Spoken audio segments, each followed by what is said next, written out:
Historische Mannschaftsfoto sozusagen aller 22 Grand Prix-Piloten, die in diese Saison 2000 starten. Und die Ferrari-Jungs waren ein bisschen verspätet da. Aber im Endeffekt hat es dann wohl alles geklappt. Auf der Start- und Zielgeraden in Melbourne, letztes Winken ins Publikum. Und ein kleiner Applaus hier aus Köln für die Jungs in Australien.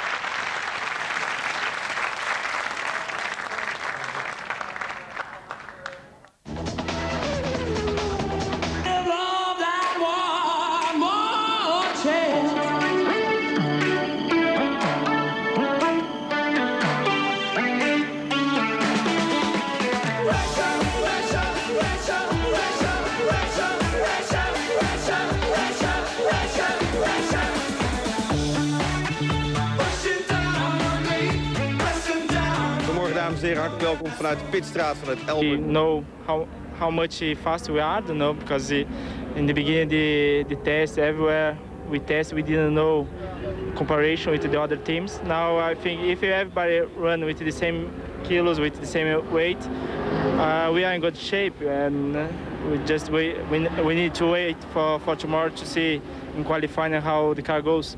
Were you worried at one stage when you were looking at the test times and you weren't really at the top, that you thought, maybe we're not that quick? Maybe I had some problems with the tires because I locked too much the front tires, and I started to have a lot on the steer, and then we changed the setup of the car to help that, and then the time came. Just we need to, and also the beginning the day was very dirty. Then the track was better in the end, and everybody was faster. Dat hadden ze ook willen zijn. You can say the team had a very mixed day. Not a good day, in my opinion. We have, I believe, the speed in the chassis, and I think we've also got the speed in the engine, actually.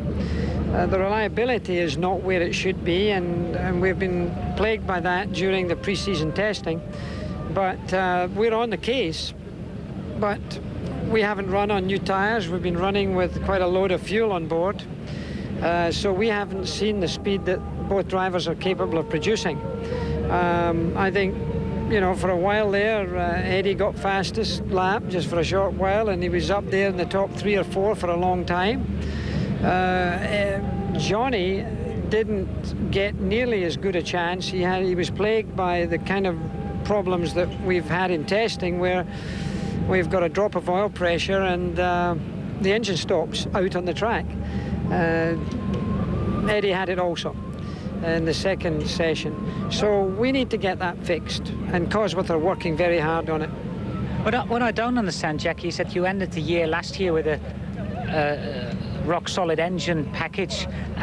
The car was quick, the engine was quick, and we come to this year, and I mean, I hope you don't mind me saying, it's hard to do 5 laps in a row with the engine. Well, that's progress. You don't get progress without taking risk. And we took a bit of a risk, I think, in developing the engine. It's revving higher, quite a lot higher than last year. It's going to produce more power than last year. And, no pain, no gain. And we've got to get it fixed. Cosworth know the problem. I'm comfortable they will get it fixed. But in the meantime, there is a frustration. But it is the first race, and I don't think we're the only team that is having first practice day blues. And while we are going, we're pretty damn quick. Sommige dingen kun je in het Engels. No, it's interrupted my last session a little bit. I hit a bird on about corner 4, I think. But there you go.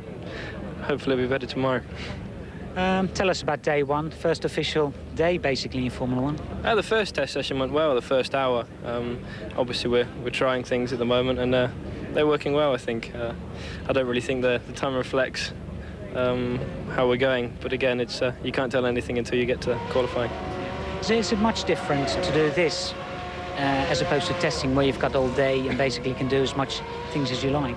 Obviously, it's a lot shorter, 2 hours, but the weather we've had, it's been pretty much like this anyway. It's been raining in the mornings, and we've had about 3 hours in the afternoons, so I think the testing is going to be good tomorrow.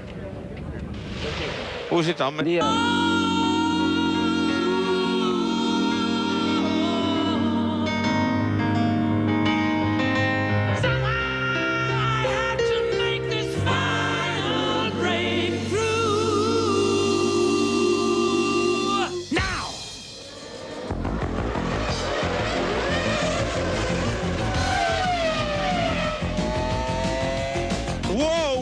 Daar breekt dus gewoon iets af.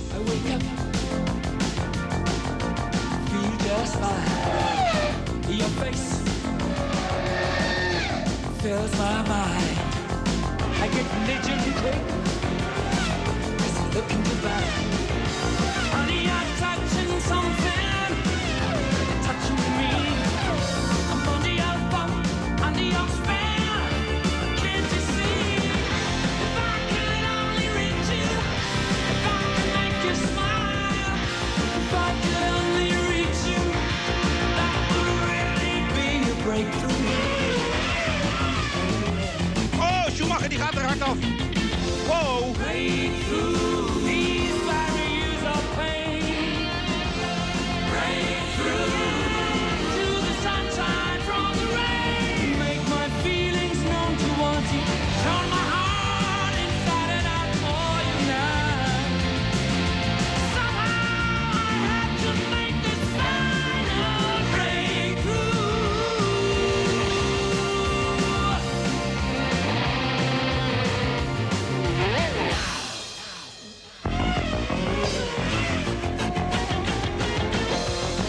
Your smile speaks books to me. I break up with each and every one of your looks. Honey, you're starting something deep inside of me. Honey, you're sparking something. Oh, Jules eraf. This part of me, I'm out of control. I wanna rush head on into this ecstasy. Reach you, if I could make you smile. If I could only reach you, that would really be a breakthrough. Reach you, if I could make you smile. If I could only reach you, that would really be a breakthrough. Oh yeah.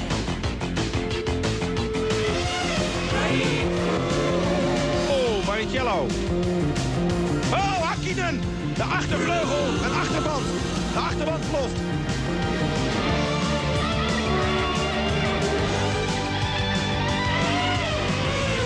Oh dear, oh dear. Er is geen band voor rechts achter. Mijn god.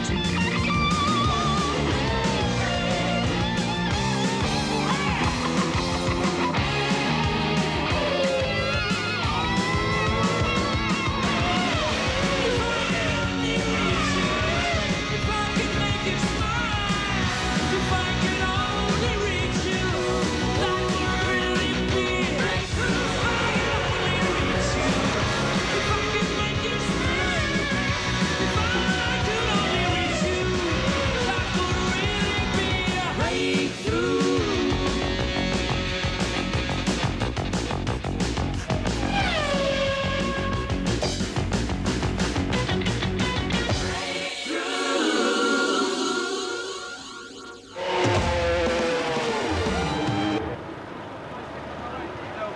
No, never. Hey, I want this pay. Hey,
1, 2, 3, 4, 5. Action in Australia!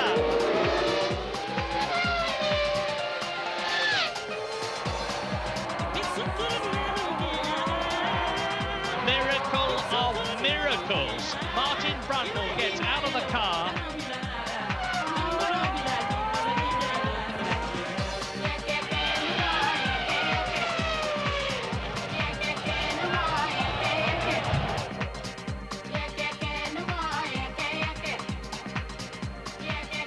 It's a great place for the race, according to the commercials, and so say all of us. Melbourne's Albert Park is a magnificent sight on Grand Prix Sunday. Hello there, all you night owls back in Britain. It's great to have you with us for the first Grand Prix of the new millennium. If you're having a party, enjoy yourselves. Be sure to have one for us. Formula One never stands still. There have been some very significant changes since the end of last season. Murray Walker is the man with all the details. First team in the pit lane this year as reigning Constructors' champions, Ferrari changed their driver lineup for the first time in 4 years. Michael Schumacher stays on for yet another crack at a third driver's title, and he's joined by Rubens Barrichello from what was Stuart Ford. He'll be determined not to be just another number 2. McLaren show no sign of losing any of their speed and remain the team to beat. There's no change again on the driver front. Mika Häkkinen going for his own hat-trick of championships, while David Coulthard will be looking to raise his game. Jordan reached a landmark third place in the Constructors' Championship last year and will be keen to stay there. They have one of the strongest driver pairings of the lot. With Damon Hill retired, Jarno Trulli joins the team from Prost and will be a good competitive partner to Heinz-Harald Frentzen. Already twice a winner in '99, Frentzen may well be close enough to win more races should the top 2 fall off the track. For Stuart Ford, now read Jaguar Racing as British Racing Green makes a return to Formula One. Eddie Irvine makes the move from Ferrari to Jaguar, Milan to Milton Keynes, to make it an all-British driving duo with Johnny Herbert. Jackie Stewart has stepped down as chairman, but will still be seen at races, minus the Tartan Cruisers. Williams begin 2000 with a new engine partner, BMW. Brand new power plants tend to be unreliable, and the team doesn't expect both cars to finish every race. The driver pairing is also the youngest on the grid. Ralf Schumacher leads the team and is joined by Jenson Button, the 20-year-old British boy wonder. After a nightmare '99, Benetton have restructured and they'll be out to prove a point. The team retains speedy Italian Giancarlo Fisichella and uncompromising Austrian Alexander Wurz. It's all new at Prost Peugeot with Frenchman Jean Alesi from Sauber and highly rated Formula 3000 champion Nick Heidfeld. The German driver could encourage a Prost-Mercedes engine partnership. Sauber will be hoping to shake off their lacklustre performances with more than a little help from Ferrari. They're using last year's Ferrari engine and Mika Salo joins on loan from, yes, Ferrari. He'll line up alongside Brazilian Pedro Diniz. With a new car, new engine and massive new sponsorship, it's a new dawn for Arrows. Spaniard Pedro de la Rosa stays on, joined by Dutchman Jos Verstappen in the second seat. Italy's other team, Minardi, has taken on an Iberian field thanks to more Spanish sponsorship and an all-Spanish-speaking driver pairing. Marc Genet starts his second season in Formula One and is joined by young Argentine hopeful Gaston Mazzacane. Deep breath now. Lucky Strike Reynard, British-American Racing, BAR Honda. Not an advertising firm, but BAR in their second year in Formula One. Jacques Villeneuve stays, and along with Honda Power is their biggest asset. And he's partnered again by talented Brazilian Ricardo Zonta. The ITV studio partnership remains unchanged. That's the jets from the Royal Air Force that always put on a spectacular display here at Albert Park, Melbourne, by the way. Tony Jardine in spectacular form this weekend, Tony. The heat out there 39 degrees, the track temperature. How's the heat going to affect the Grand Prix? Well, quite a lot, actually. I mean, we saw, you know, Hakkinen sweating away in the press conference yesterday. Schumacher, by contrast, there wasn't a bead of sweat on him. Schumacher went on to say that they simulated a lot of really hot weather tests on the engine. So it's not just the equipment, it's the drivers. If they haven't done their own winter fitness testing, woe betide them. Tony, we're going to talk about Jenson Button in a moment. Let's just reflect the qualifying hour. McLaren really pulled things round because they had a desperate time leading up to the session, and it just shows how tough it's going to be for Coulthard to get the better of Hakkinen. It's going to be very, very tough for Coulthard. Well, Hakkinen had already got the provisional pole, and David Coulthard came back at him. He'd been ahead of his teammate in 3 of the practice sessions already, just behind Michael Schumacher, and he showed the early promise and the early start that David Coulthard really wanted to get into. There it was, taking that provisional pole back. But he had to reckon with his teammate, Mika Hakkinen, double world champion, went out there. He'd missed a whole practice session. They changed an engine in 40 minutes. They tried an outlandish setup, which he said, I trusted my engineers on it. And he got that pole position brilliantly and kept it to the end of the session. Michael Schumacher has an absolutely dreadful record here in Australia. He's never won here. But Ferrari, this time round, they were over a second behind last year, hit the ground running. Yeah, I mean, it is a jinx circuit for Schumacher, but Ferrari stayed in the wind tunnel as long as possible. Their wind tunnel up and running properly this year. It wasn't up and running this time last year. They've learned a lot. Best aerodynamic performance for a long time. Having been fast in the first 2 sectors, in his reply, Michael Schumacher overdriving, not getting the tyres working as well as McLaren, who have 2 dedicated Bridgestone engineers. Then Barrichello, oh, Smoothie himself, still open-jawed. The fact that he's driving for a Ferrari, the first Brazilian, he can't believe it. But he did a great job. First 2 sectors, we thought he'll take pole back. No, he wasn't as smooth as we thought, and he lost it. 4th place on the grid, but he wasn't too far behind Michael Schumacher. Great performance from Rubens. Keep going, they can hear you fine back home. Our sound engineers are playing a blinder, don't worry about that. You fancy Rubens Barrichello a little bit? He's quickest in warm-up. Yeah, I do, very much, because I think he'll be there or thereabouts, and with all these new cars about the heat and the attrition, only 8 finished last year, he could pick up the pieces, because I think he's going to be in contention throughout this race. I could be wrong, of course. We look closely at David Coulthard. He made a mistake right at the end of qualifying yesterday, and you just think you can't afford to do this sort of thing. No, I know, and there he goes off backwards, and that was that rear wing coming down as well and nearly hitting him on the head, quite dangerously in fact. He was complaining about understeer on the car. He didn't have enough time. He said, I'm trying to make up time, cure it. He lost it, and whereas he spun harmlessly on a 360 on the Friday, this one he went in. New frontal and side impact tests, including they have a 2-centimeter Kevlar protection plate alongside of the fuel tank. So he was all right, thank goodness. And, you know, he could do it today still. Well, he could do it today because he's up there on the front of the grid. As we look at it, Mika Hakkinen on pole for the 3rd successive year. Both McLarens right at the front there. And it's very much 2 by 2 if we look at the grid, because right behind the McLarens, Michael Schumacher and Rubens Barrichello, his first driver for Ferrari, followed, Tony, by the 2 Jordans. Yeah, the Jordans, 5th and 6th position, great for them. And the Irish Prime Minister, Bertie Ahern, visited the pits afterwards, which was great. And then in 7th and 8th place, Villeneuve in the BAR, and Irvine, he was pleased with that. Yes, Villeneuve hoping for the first BAR point. Fisichella in the Benetton, Mika Sala in the Sauber, powered by that Ferrari engine. Yeah, his car got better all day, Jim, and only the red flag spoiled his run. Ralph had a throttle sensor problem. Della Rosa was smooth and fast. That was impressive. The Arrow's a bit disappointed only to be mid-table there. Yeah, also Wirtz disappointed. More traffic than the M25, he said. And Nick Heidfeld, one of the newcomers. Yeah, he was the top of the rookies there and did a very, very good job indeed. Lacey, the old boy hanging in there, Genet, he said, you're going to see more from me. The Spanish coming on in Grand Prix racing.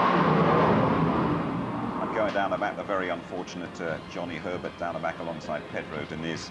And a Williams on the back row for the first time since Jack Lafitte in Dallas back in 1984. And last of all, Marzipan. You had to get Marzipan in, didn't you, for Mazzacane? Okay. Right then, now it is time to focus on Jenson Button, aged 20 years and 53 days, makes him the youngest British Grand Prix driver of all time. A boy racer, though. Just keep your eyes here on number 14. What made you take up karting then? Why did you fancy having a go? Because my dad brought me a kart for Christmas, and I was going round this pub car park. It's my hobby, but he's the pilot. So, yeah. Oh, yeah, very much so. What he wants to do in the future, I don't know. They all say they want to go to Formula One, but I don't know. As long as he's enjoying himself, that's the main thing. He enjoyed himself as a 9-year-old, racing away there to victory. And 11 years later, John Button, he finds himself in Formula One. Now, lots of people say they're going to dream of getting to Formula One. You all lads made it. Yeah, the young karters, the 8, 9, 10, 11-year-olds, their dream is to get into F1, no different than ours. But we've been lucky. What about at this moment? How are you feeling? I'm more nervous being here than down there on the start line, which is where I want to be. No, I'm okay. I'm quite cool, and I don't understand why. It wasn't what I expected. Well, listen, as you would know, your boy is very big business now. A lot of people want a slice of the action, but the father-son relationship, that's rock solid. Yeah, it's good. He's put in a lot of effort over my racing career. We've been very close, and it's great for him to be here now, watching everything go by. He said to me yesterday, we're more like brothers than father and son. Agree? Yeah, definitely. When we go out for a meal or something, we always have good fun, and no, it's strange. He is my father, I know, but we always it's Jensen, amazing. the nation is going to be watching you with enormous interest and enthusiasm. Jolly good luck. You deserve it. Thank you very much. More like brothers than father and son? Yeah, that's true. That's really strange. I mean, we can go to disco sometimes. He's not embarrassed about the old man dancing around like a prat. Can you take us too? If you want some old company, take us, John. You were saying that you got his mobile, which thankfully we've turned off now because all sorts of calls coming through today, but lots of messages coming from back home, John. Yeah, for friends and family.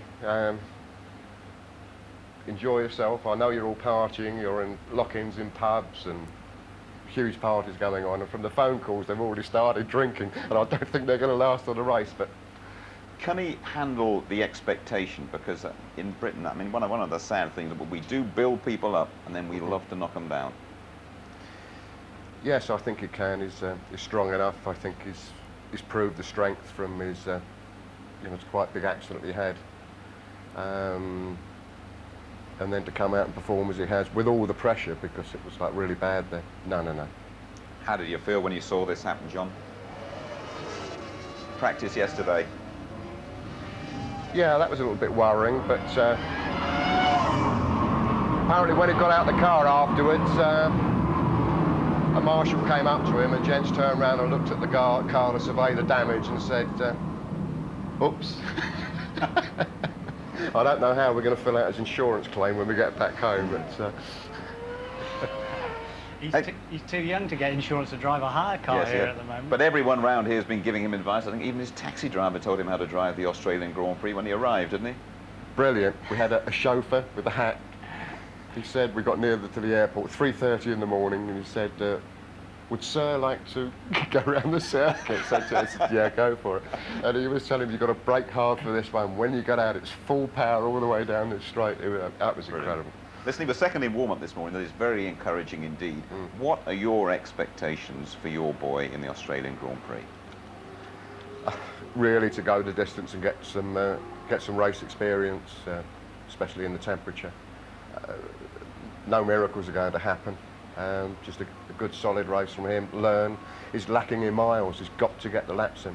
And I mean, I can feel almost all the mums out there worrying about the little lad, almost like the first time someone goes and drives the family car. I mean, is he ready for it? And are you at all worried about his safety in this race? No.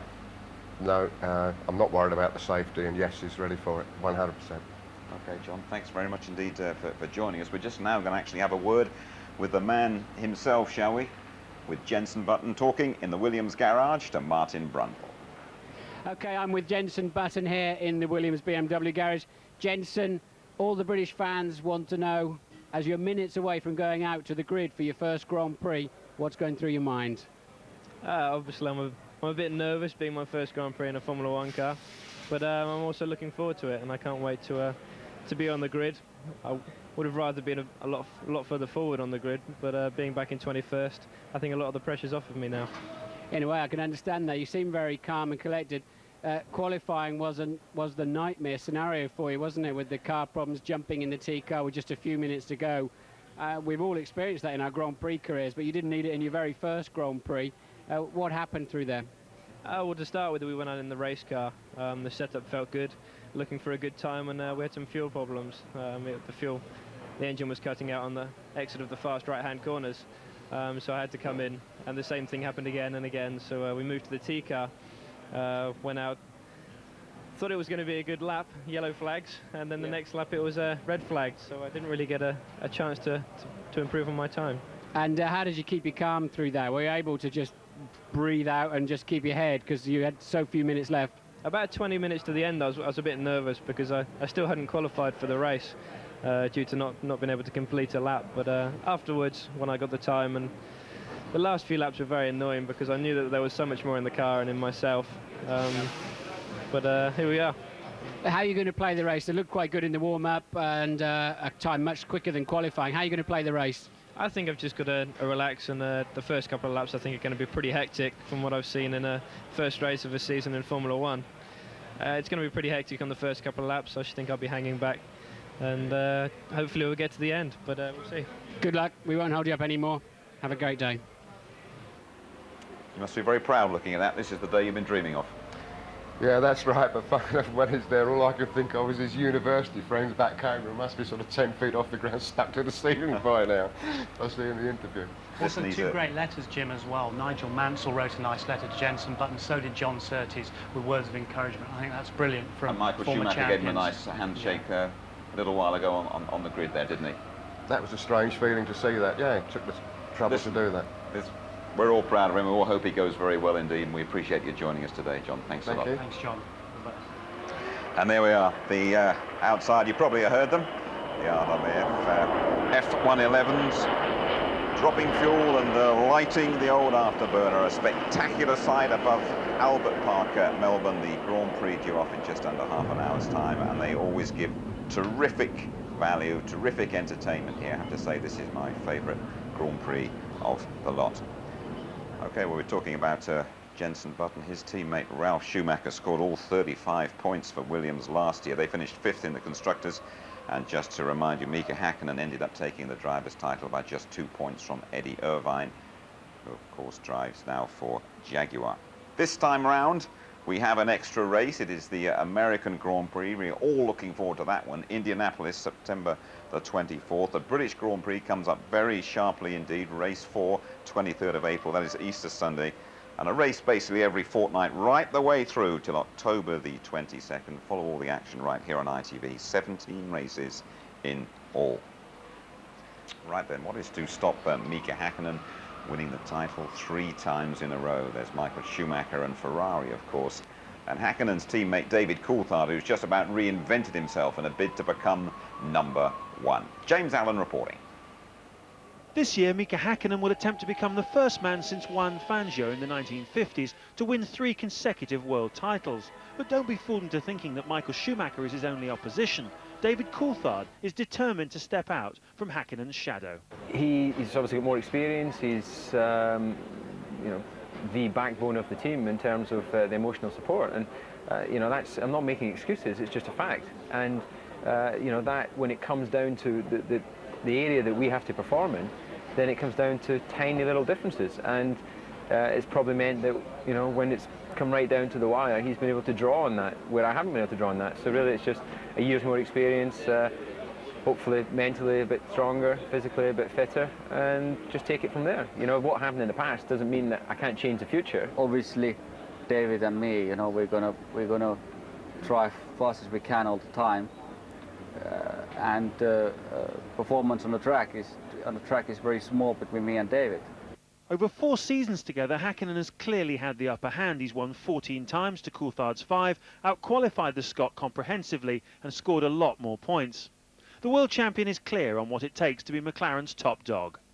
I have definitely found a very good balance with myself, to find the best out of myself, to always being consistent, quick driver, and that comes down with the experience. David certainly is, I think, pushing very hard at the moment to achieve what he wants to achieve, which is a championship. I don't blame him for that. Michael, another new season is upon us. Has missing out on half of last year changed your appetite, if you like, for this season? I mean, you imagine, if at all, in the good way. I'm hungry more than ever. Last year would have been a good opportunity, and this year seems to be a very good opportunity, so I'm very hungry for that. Is it still a love affair with Ferrari, or are you like an old married couple now?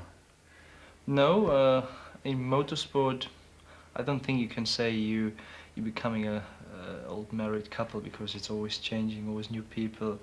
It's a sport, and may you start losing the motivation, and then you may feel that, but yeah, that's not the case.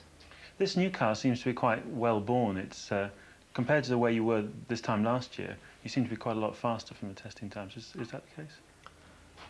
I mean, we were faster with the new car last year than the previous year, but the amount we are faster right now, it's quite reasonable, and we're quite happy on that. Secondly, we're quite reliable compared to last year. Initially, our car did have certain problems, and this year we went out and we didn't face many problems, and that is a good sign.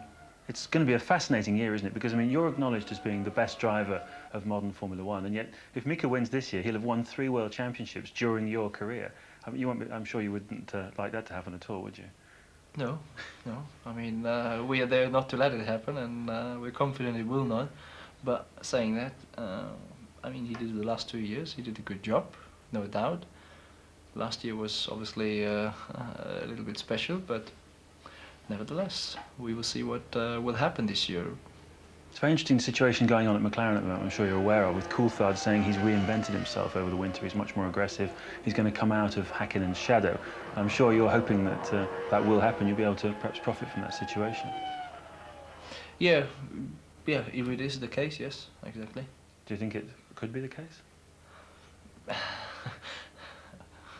If you want to have an honest answer, yes. I should say no, because I don't see anyone changing suddenly, unless Mika gets tired and slows down. But David is David, and he has his ups, he has his downs, and he will not be a new man for whatever reason suddenly. It may be the case this car suit him a little bit better, and therefore he can deliver more consistent times and job, but I would doubt it, honestly. You haven't won the title, of course, now since 1995. Have you almost forgotten what it feels like? I won enough races to have this satisfaction, and to some degree, certain races give you a similar pleasure than a World Championship. The way you win them, and I remember Hungary in '98, or last year the Malaysia race, or Monaco. So you don't really forget, because I keep practicing. Ominously confident, Michael Schumacher. Now, all of us on the ITV Formula One team think of this place, Albert Park, Melbourne, with great affection. It was the scene of our first Grand Prix back in 1997. This is the 50th, by the way. We always have high temperatures and high drama when we come to Melbourne, and last year was no exception. Well,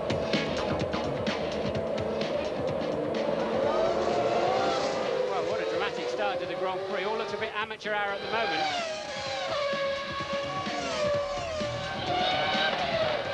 It's a demonstration race at the present moment, and there is the proof. Mika Häkkinen leading, David Coulthard in second position. Coulthard missing, where is he? 10 out of the race goes Coulthard. And that was a big scare for Villeneuve, just minding his own business, and boom, the rear wing goes. Häkkinen's got a lot of work to do with the Ferrari climbing all over his rim. No acceleration, Murray, he's out of the race. Great sight for all those Formula One cars. Think of the millions of pounds worth of value on the track there. Didn't realise we got so many left in the race, actually.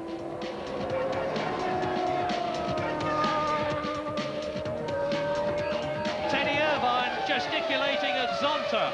Move over. Zonta's holding him up.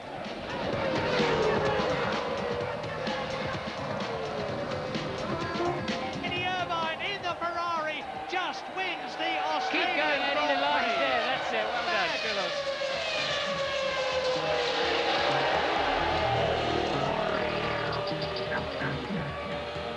Eddie Irvine, very much the champagne boy. Rubens Barrichello, who's replaced him in the Ferrari team, will be racing his first Grand Prix for Ferrari today. We hope to hear from Eddie Irvine very shortly. Jenson Button, just under 20 minutes away from the start. What moments these for the young man who will start on the back row, the 20-year-old for Williams. When you rejoin us, it'll be time for Martin Brundle's Grid Walk.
C'est presque fini, c'est fermé. Si c'est possible, tu viens Tu me dis là, oui. si c'est pas possible, on les fait venir. Oui, oui, tout de suite.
In Melbourne, the Australian Grand Prix remains the country's biggest sporting event. Albert Park will stage the race for the next 5 years at least. We have had record crowds already. They're expecting about 125,000 today. Let's have a word with Eddie Irvine, shall we? Set for his first Jaguar drive, and talking now to Louise Goodman. Sorry, I couldn't hear you. What? Start again.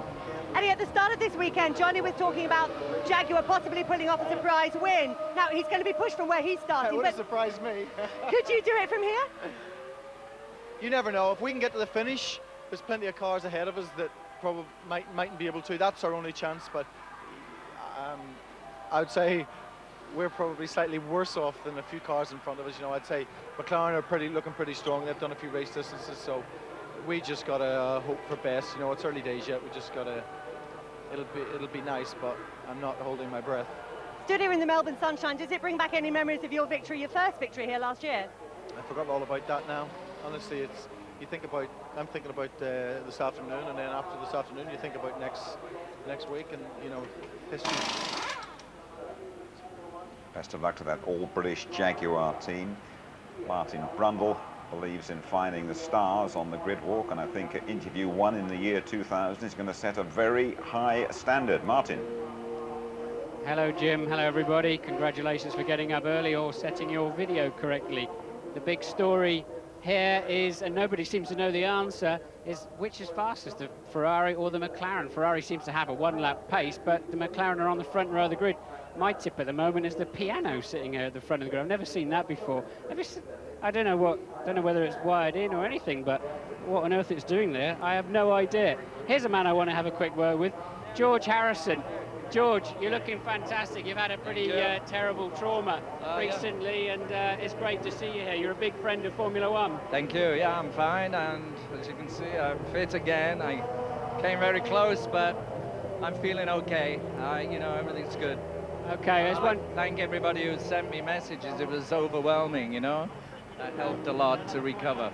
You were a big fan of Damon Hills. Who are you going to support now Damon's not racing? Well, I mean, I didn't just support Damon. Damon was a friend and is a friend of mine, and I, you know, obviously like to see him win. But I like many of the drivers, and it's easier to say the ones I don't like, actually. All right, well, it's good to see you. I need to just wander around here and see if I can find. Thank you very much.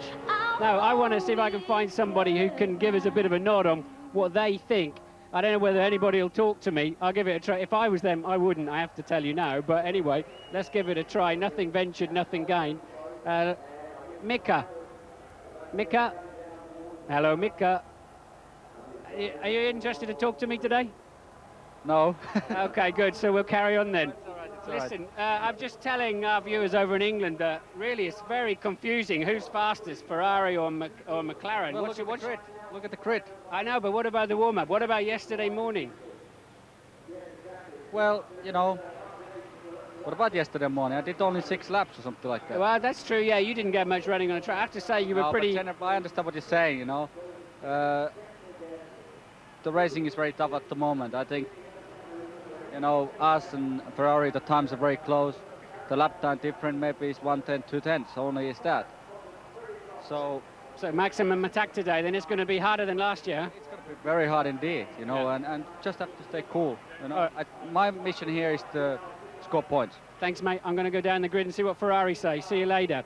Actually, I think we're running extremely short of time. Unfortunately, I'm going to have to throw back to the studio. Well done, Martin. George Harrison and the world champion. A decent return from Martin's first grid walk. Well, as I've been saying, reliability really always the key to this first Grand Prix. Just 8 cars finishing last year. It's hotter today. And when it comes to strategy, that heat and a new regulation governing speed in the pit lane are both crucial. Here's James Allen. There is one new rule in Formula One this year which hasn't had an awful lot of airplay, but which will have a significant effect on the outcome of today's race. The pit lane speed limit has been reduced from 120 kilometres an hour to 80 kilometres an hour. Now that may not sound like much, but it's going to add 4.5 seconds to the time it takes to make a pit stop. And mathematically, it'll probably push the teams towards doing 1 stop rather than 2. They'll fill the cars with about 95 kilos of fuel at the start and go through to a pit stop window of about lap 28 to 33. Now, tactically, if I were McLaren, I would send Mika Häkkinen out on a 2-stop strategy today. Take advantage of the clear track in front of him, let him build up a big lead, about 25, 26 seconds, to allow him to overtake everybody in the pit stops. Everybody else, of course, probably going for that 1-stopper. Of course, that flies in the face of everything that David said about what he wants to achieve this season. It's very early in the year for McLaren to do something like that as well, but we will see. Thank you very much indeed, James. Bachelor girl. All-Australian girl group. That's what the piano was for anyway, that's explained it. 23 degrees we are, 42 degrees on the track and 67% humidity. My apologies, it is the Australian national anthem.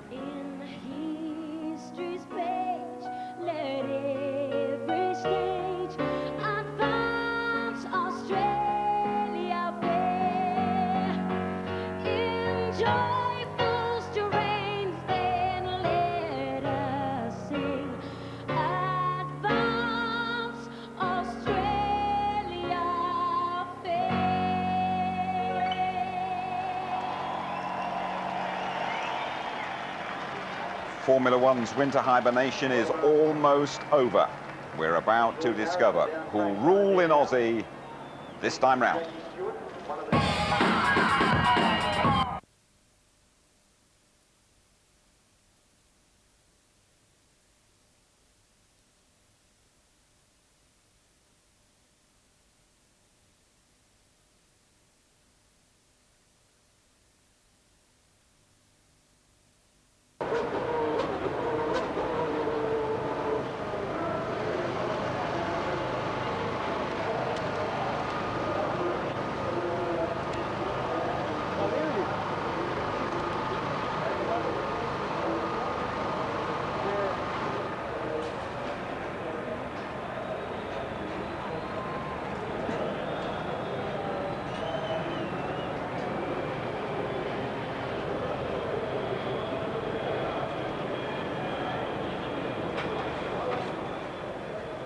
Craig Pollock, is today the day you finally get your first Formula One points? We've certainly worked hard enough to do that. It looks like our reliability could be there, and I think anybody that finishes the race risks to be in the points, so let's just keep our fingers crossed. Now, you went to South Africa for hot weather testing, but it rained all the time. Did you get to do any work in these sort of temperatures? In reality, very little. That's the reason we went down to South Africa, but the weather bit us in the rear end. We expected to get very warm weather, and we had nothing but rain, but if it was a wet setup, we'd be perfect. Craig, best of luck, thanks.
ITV Sport welcomes you back to Albert Park, Melbourne. It's curtain up for the new season.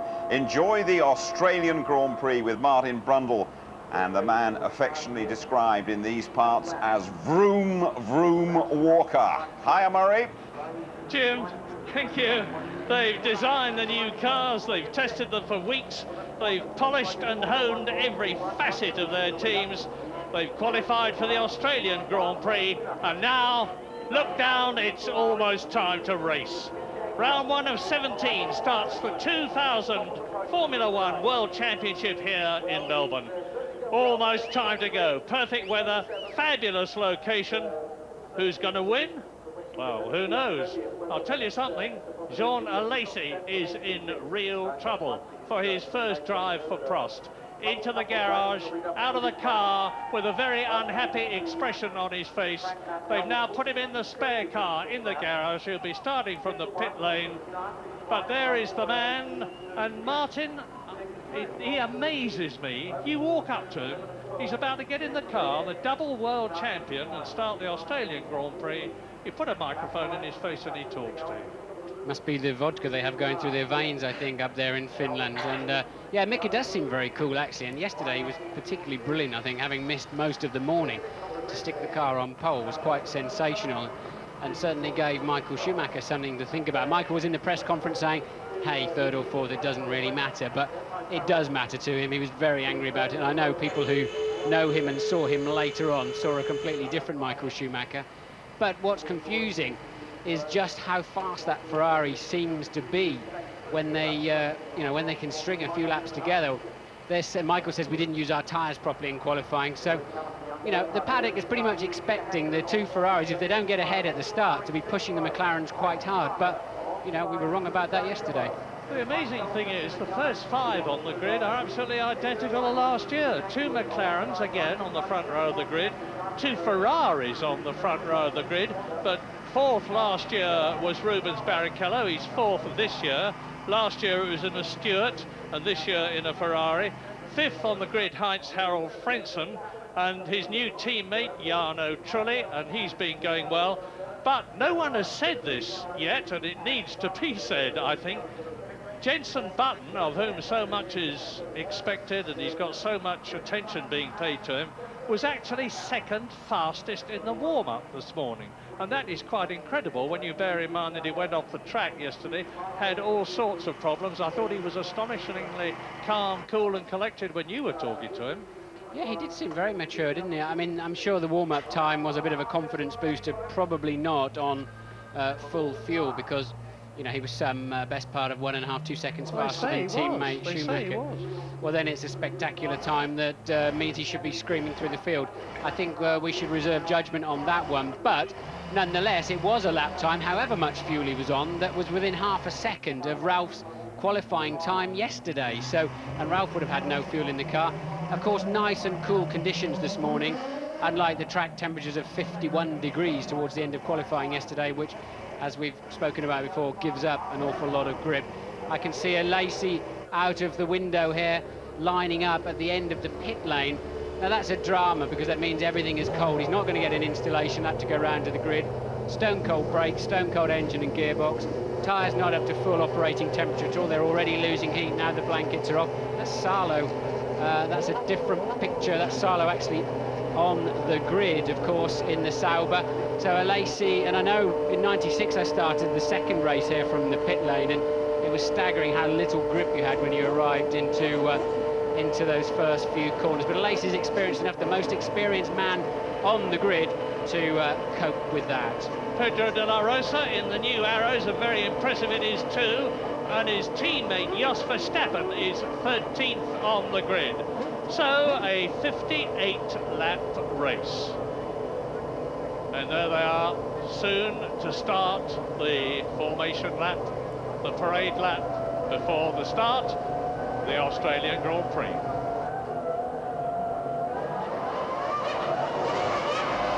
And this, of course, is the formation lap. Mika Häkkinen, David Coulthard, Michael Schumacher, and if anybody drops back incidentally or has a bad start, they are now allowed to take up position on the formation lap. Unfortunately, that has not happened. Yes, they're all away nice and cleanly, and all of the cars on your right-hand side of the grid, the left of the grid from the driver's perspective, have an advantage. That is the racing line. That is going to be cleaner.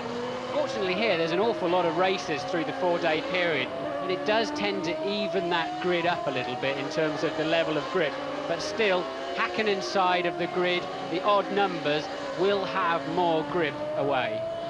Well, fingers crossed for a good start. It was aborted last year.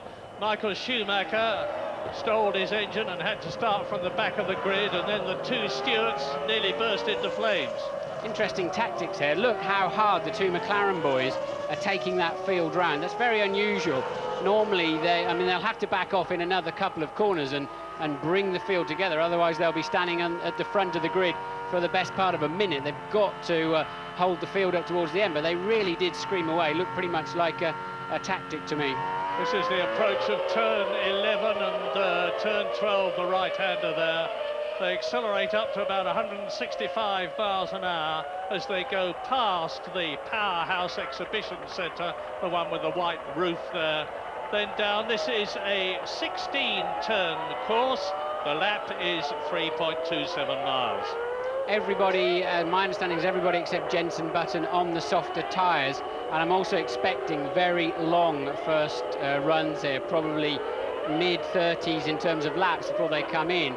I think Ferrari were experimenting with two-stop fuel this morning, probably more to rattle the cage of McLaren than anything. I'm really fully expecting them all to one stop, and as the tyres appear to give more grip as they get older around here for whatever reason, the compound has changed this year. It seems a bit more durable. We're expecting them really to try and stay on those tyres as long as they can.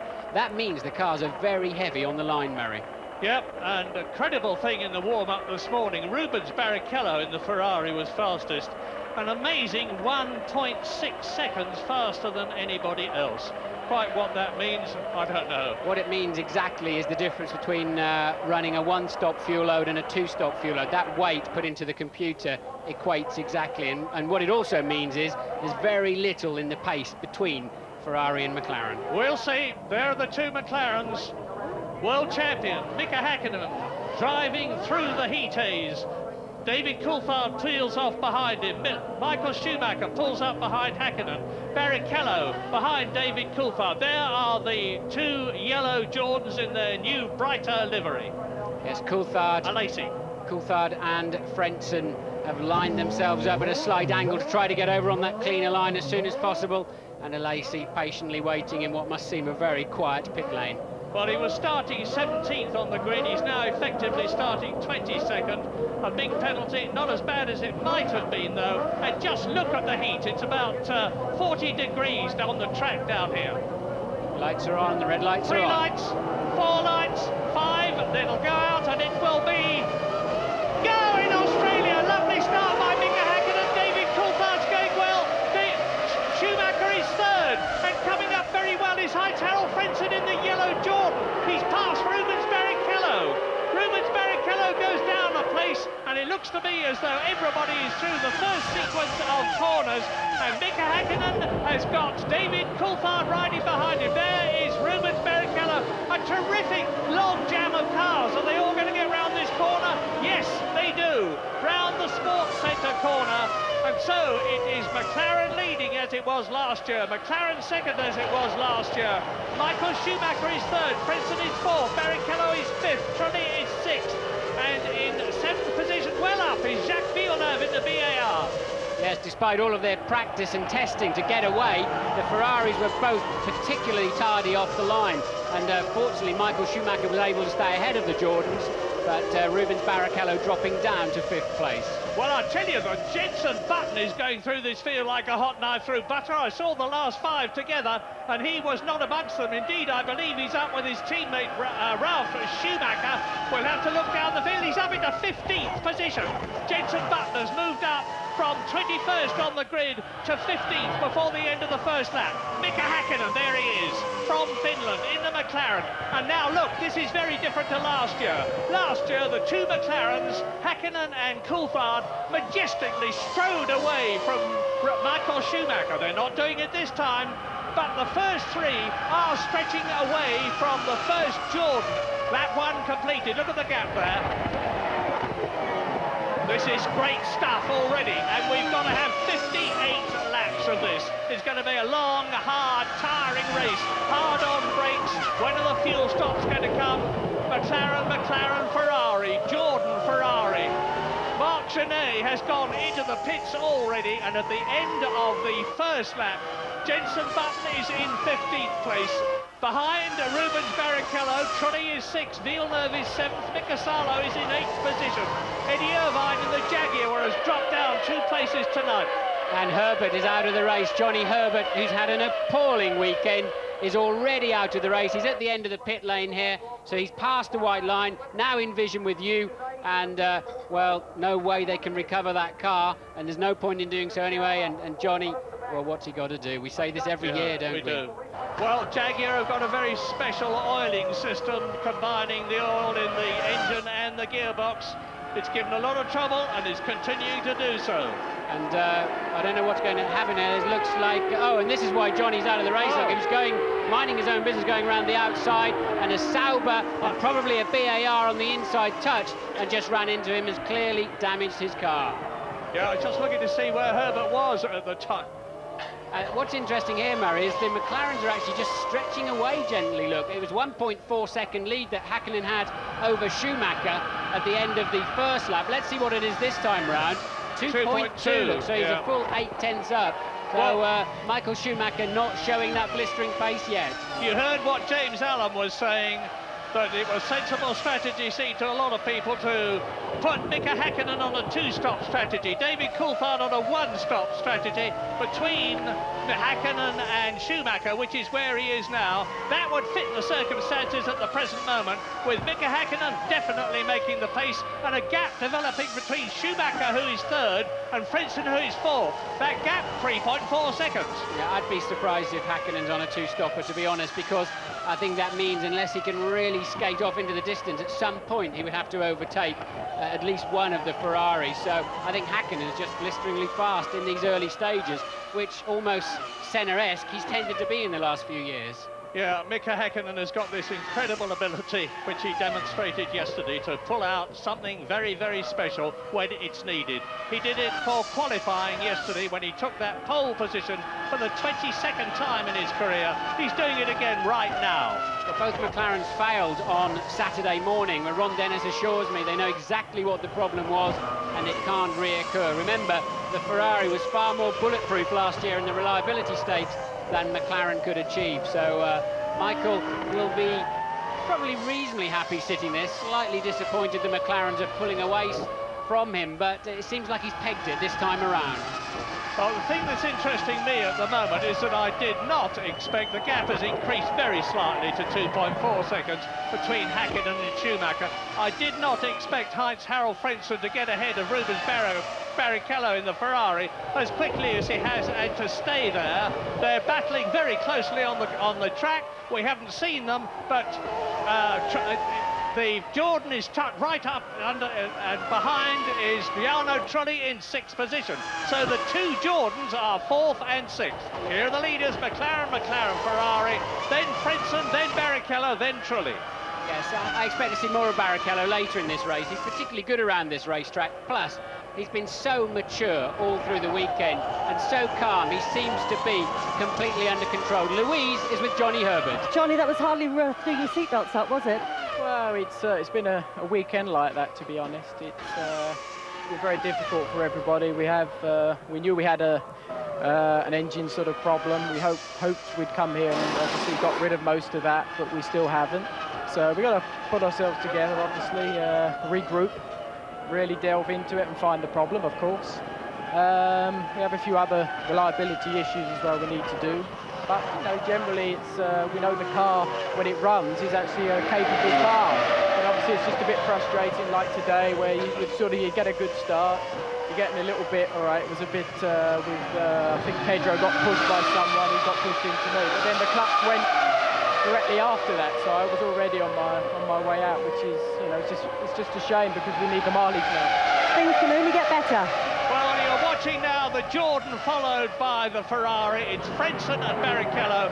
Just behind them in 6th position is Jarno Trulli.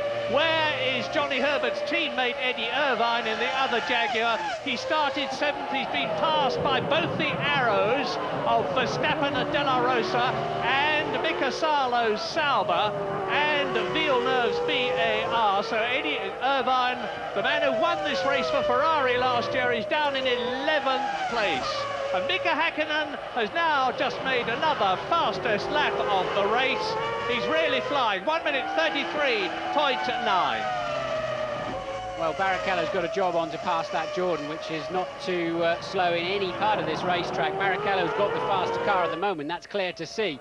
But has he got enough of an advantage? There really are so few places around here. The braking and turn-in areas are short and very high-speed turn-ins, for example, into this chicane, and doesn't offer any overtaking opportunities. That's Alesi trying to make up ground, trying to overtake the Sauber, and clearly locks the rear wheels, probably on downshift as he headed into the apex with a bit too much speed, and that's put him probably straight to the rear again. Yeah, his dander is well and truly up. He had made his way up from last to 18th, as we look at Jacques Villeneuve now, 7th position in the BAR, and right behind him is Mika Salo in the Sauber, the man who drove for Ferrari and BAR last year. Salo in the Sauber with the Ferrari engine, and Jacques Villeneuve will be looking not just for another finish, he didn't have many of those last year, but for BAR's first point, as Pedro de la Rosa of Verstappen have a look at Mika Salo. The new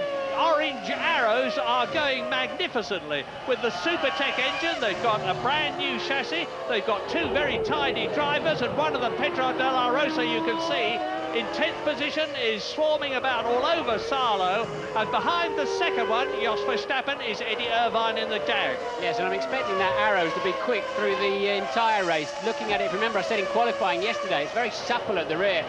It seems like it rides the track and the bumps and the curbs, and I think that'll pay dividends if they're doing very long stints to keep the tyres better intact. Running quite wide there, Verstappen, but the arrows seeming to be confirming their winter season pace. Salo doing very well there in 8th place too in his first race for Sauber. Lap 6 out of 58. There's the leader, Mika Häkkinen. You can see how far he is ahead of David Coulthard.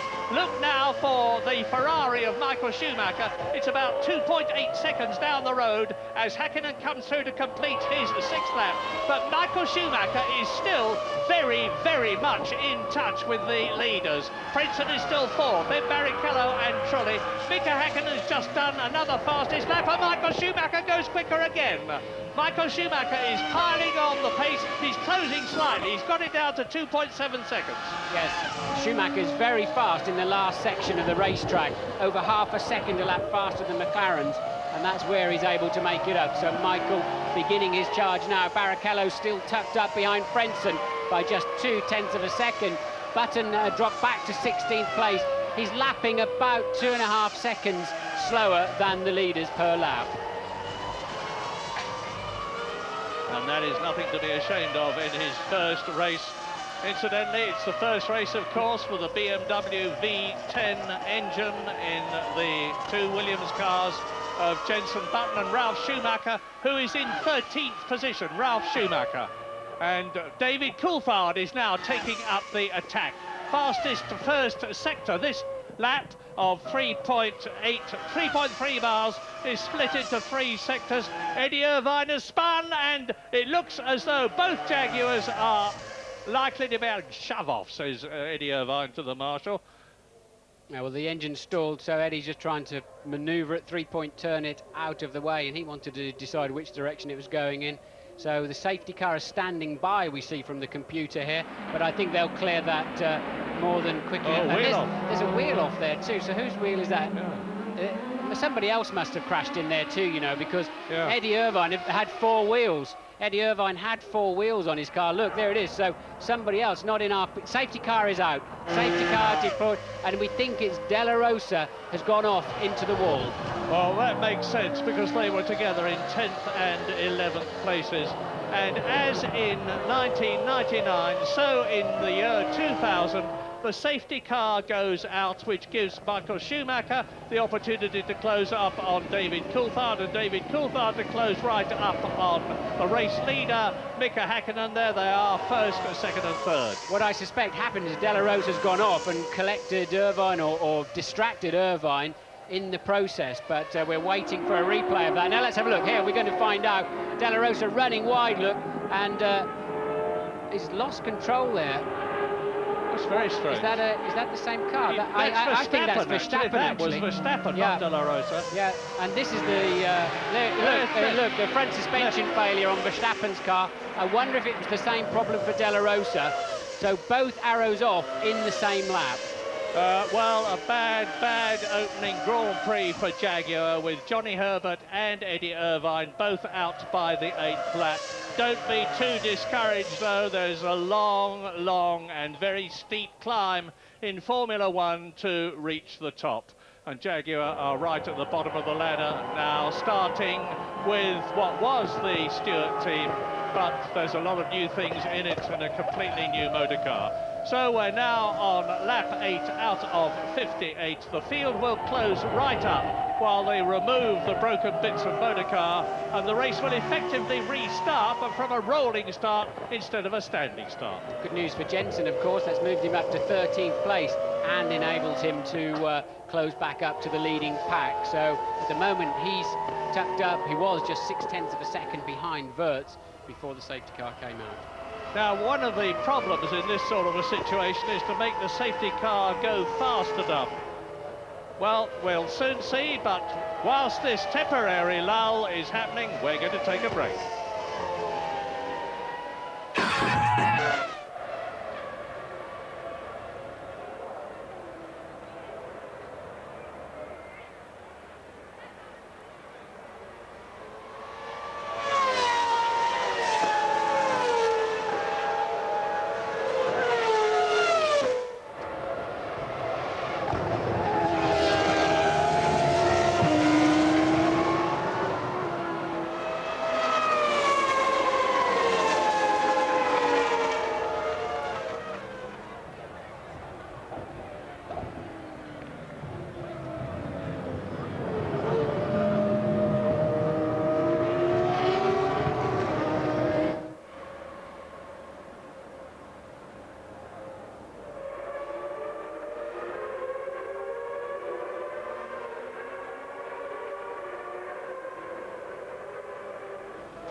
Into lap 10 of the 58-lap Australian Grand Prix. The safety car still out, and as I said, the race effectively restarting. Sprinting out from the pit lane comes Pedro Diniz in the Sauber, and bringing up the rear is Marc Genet there in the newly liveried Minardi, very much improved motor car.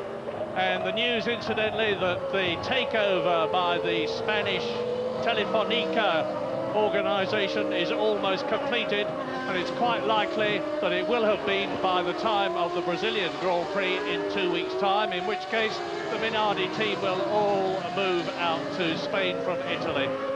And the safety car is coming in at the end of this lap. You know that when you see the lights go out on the roof, the safety car comes into the pit lane.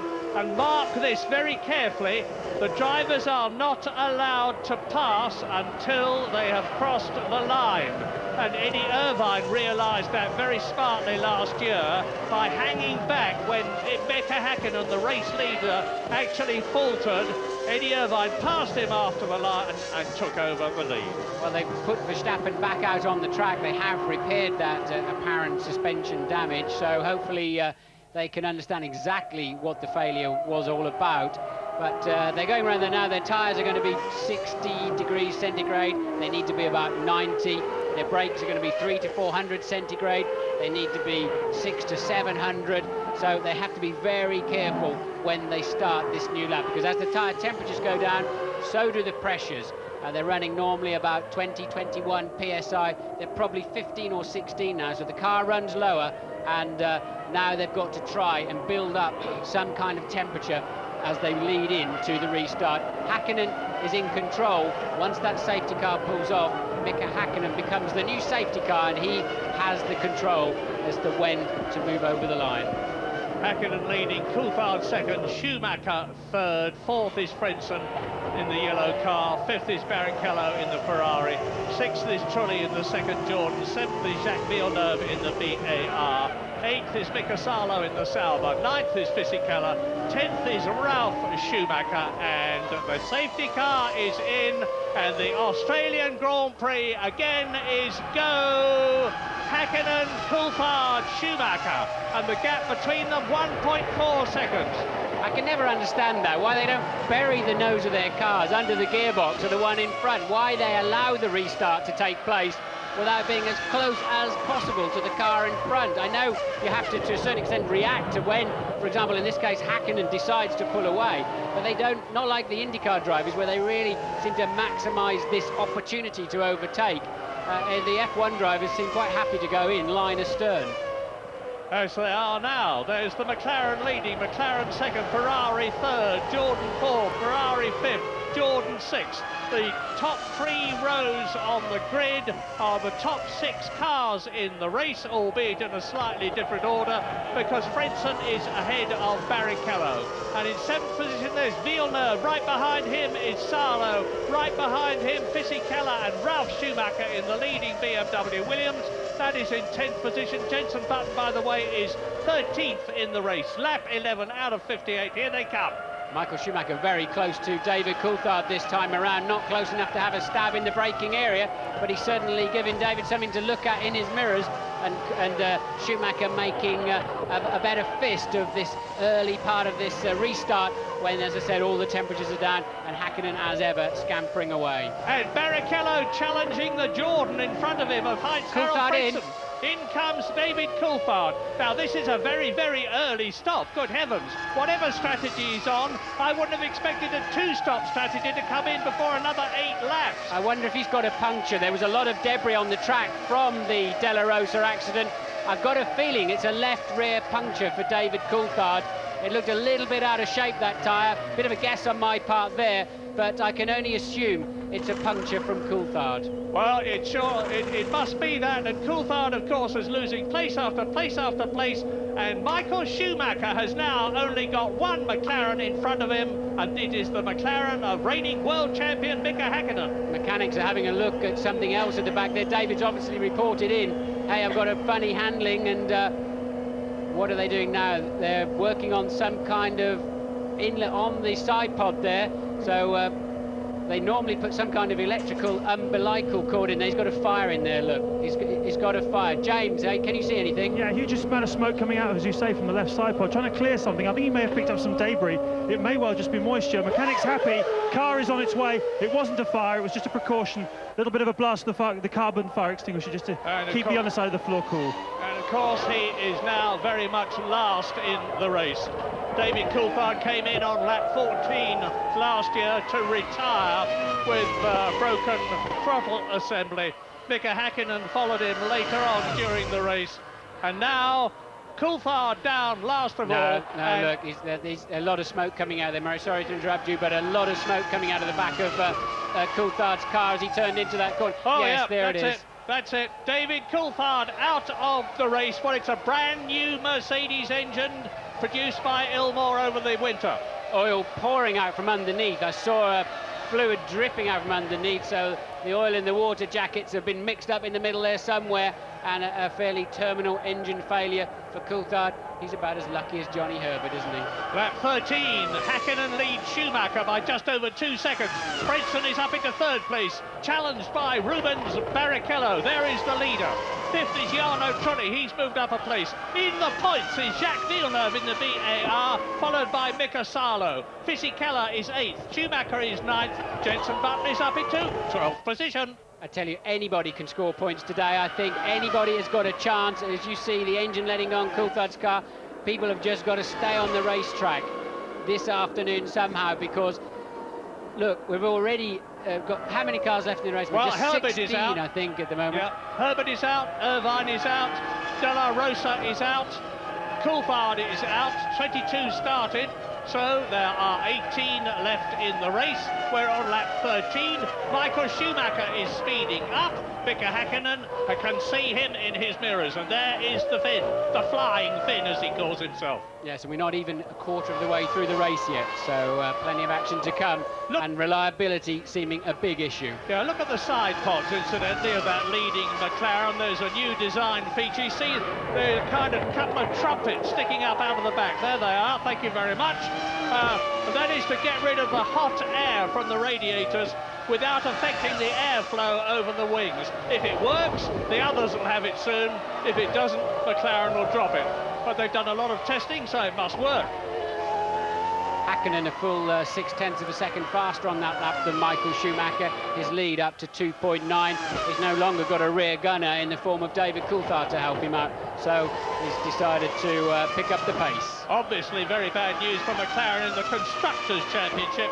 The most points they can hope for now are 10 from Mika Hakkinen winning this race, and it's by no means certain he's going to do it.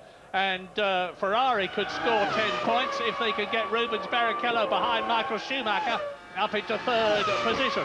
But that's speculation. There's a long, long way to go, and Hakkinen is now leading Schumacher by an increased margin of 2.9 seconds. Clear track behind Schumacher. Frentzen and Barrichello pretty close together. There they are, rounding turn 12 on their way to the golf course corner. And in 5th and 6th position, both the Jordans, incidentally, are doing well. Jarno Trulli is 5th.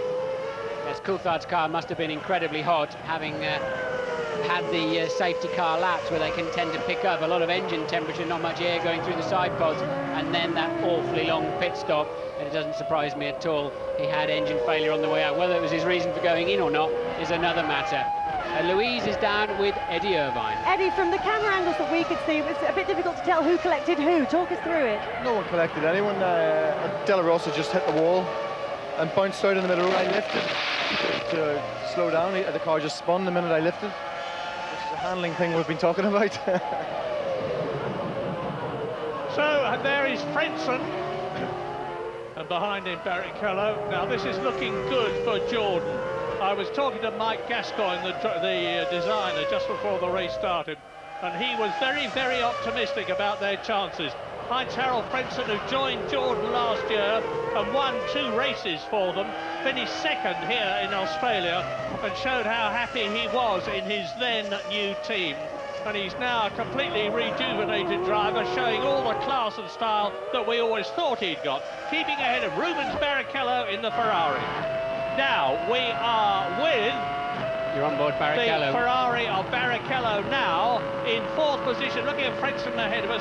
What's he thinking, Martin? He's thinking, I need to get past this Jordan in a hurry. I'm already 10 seconds behind the leader, and he's currently lapping 1.3, 1.4 slower than Michael Schumacher, his teammate.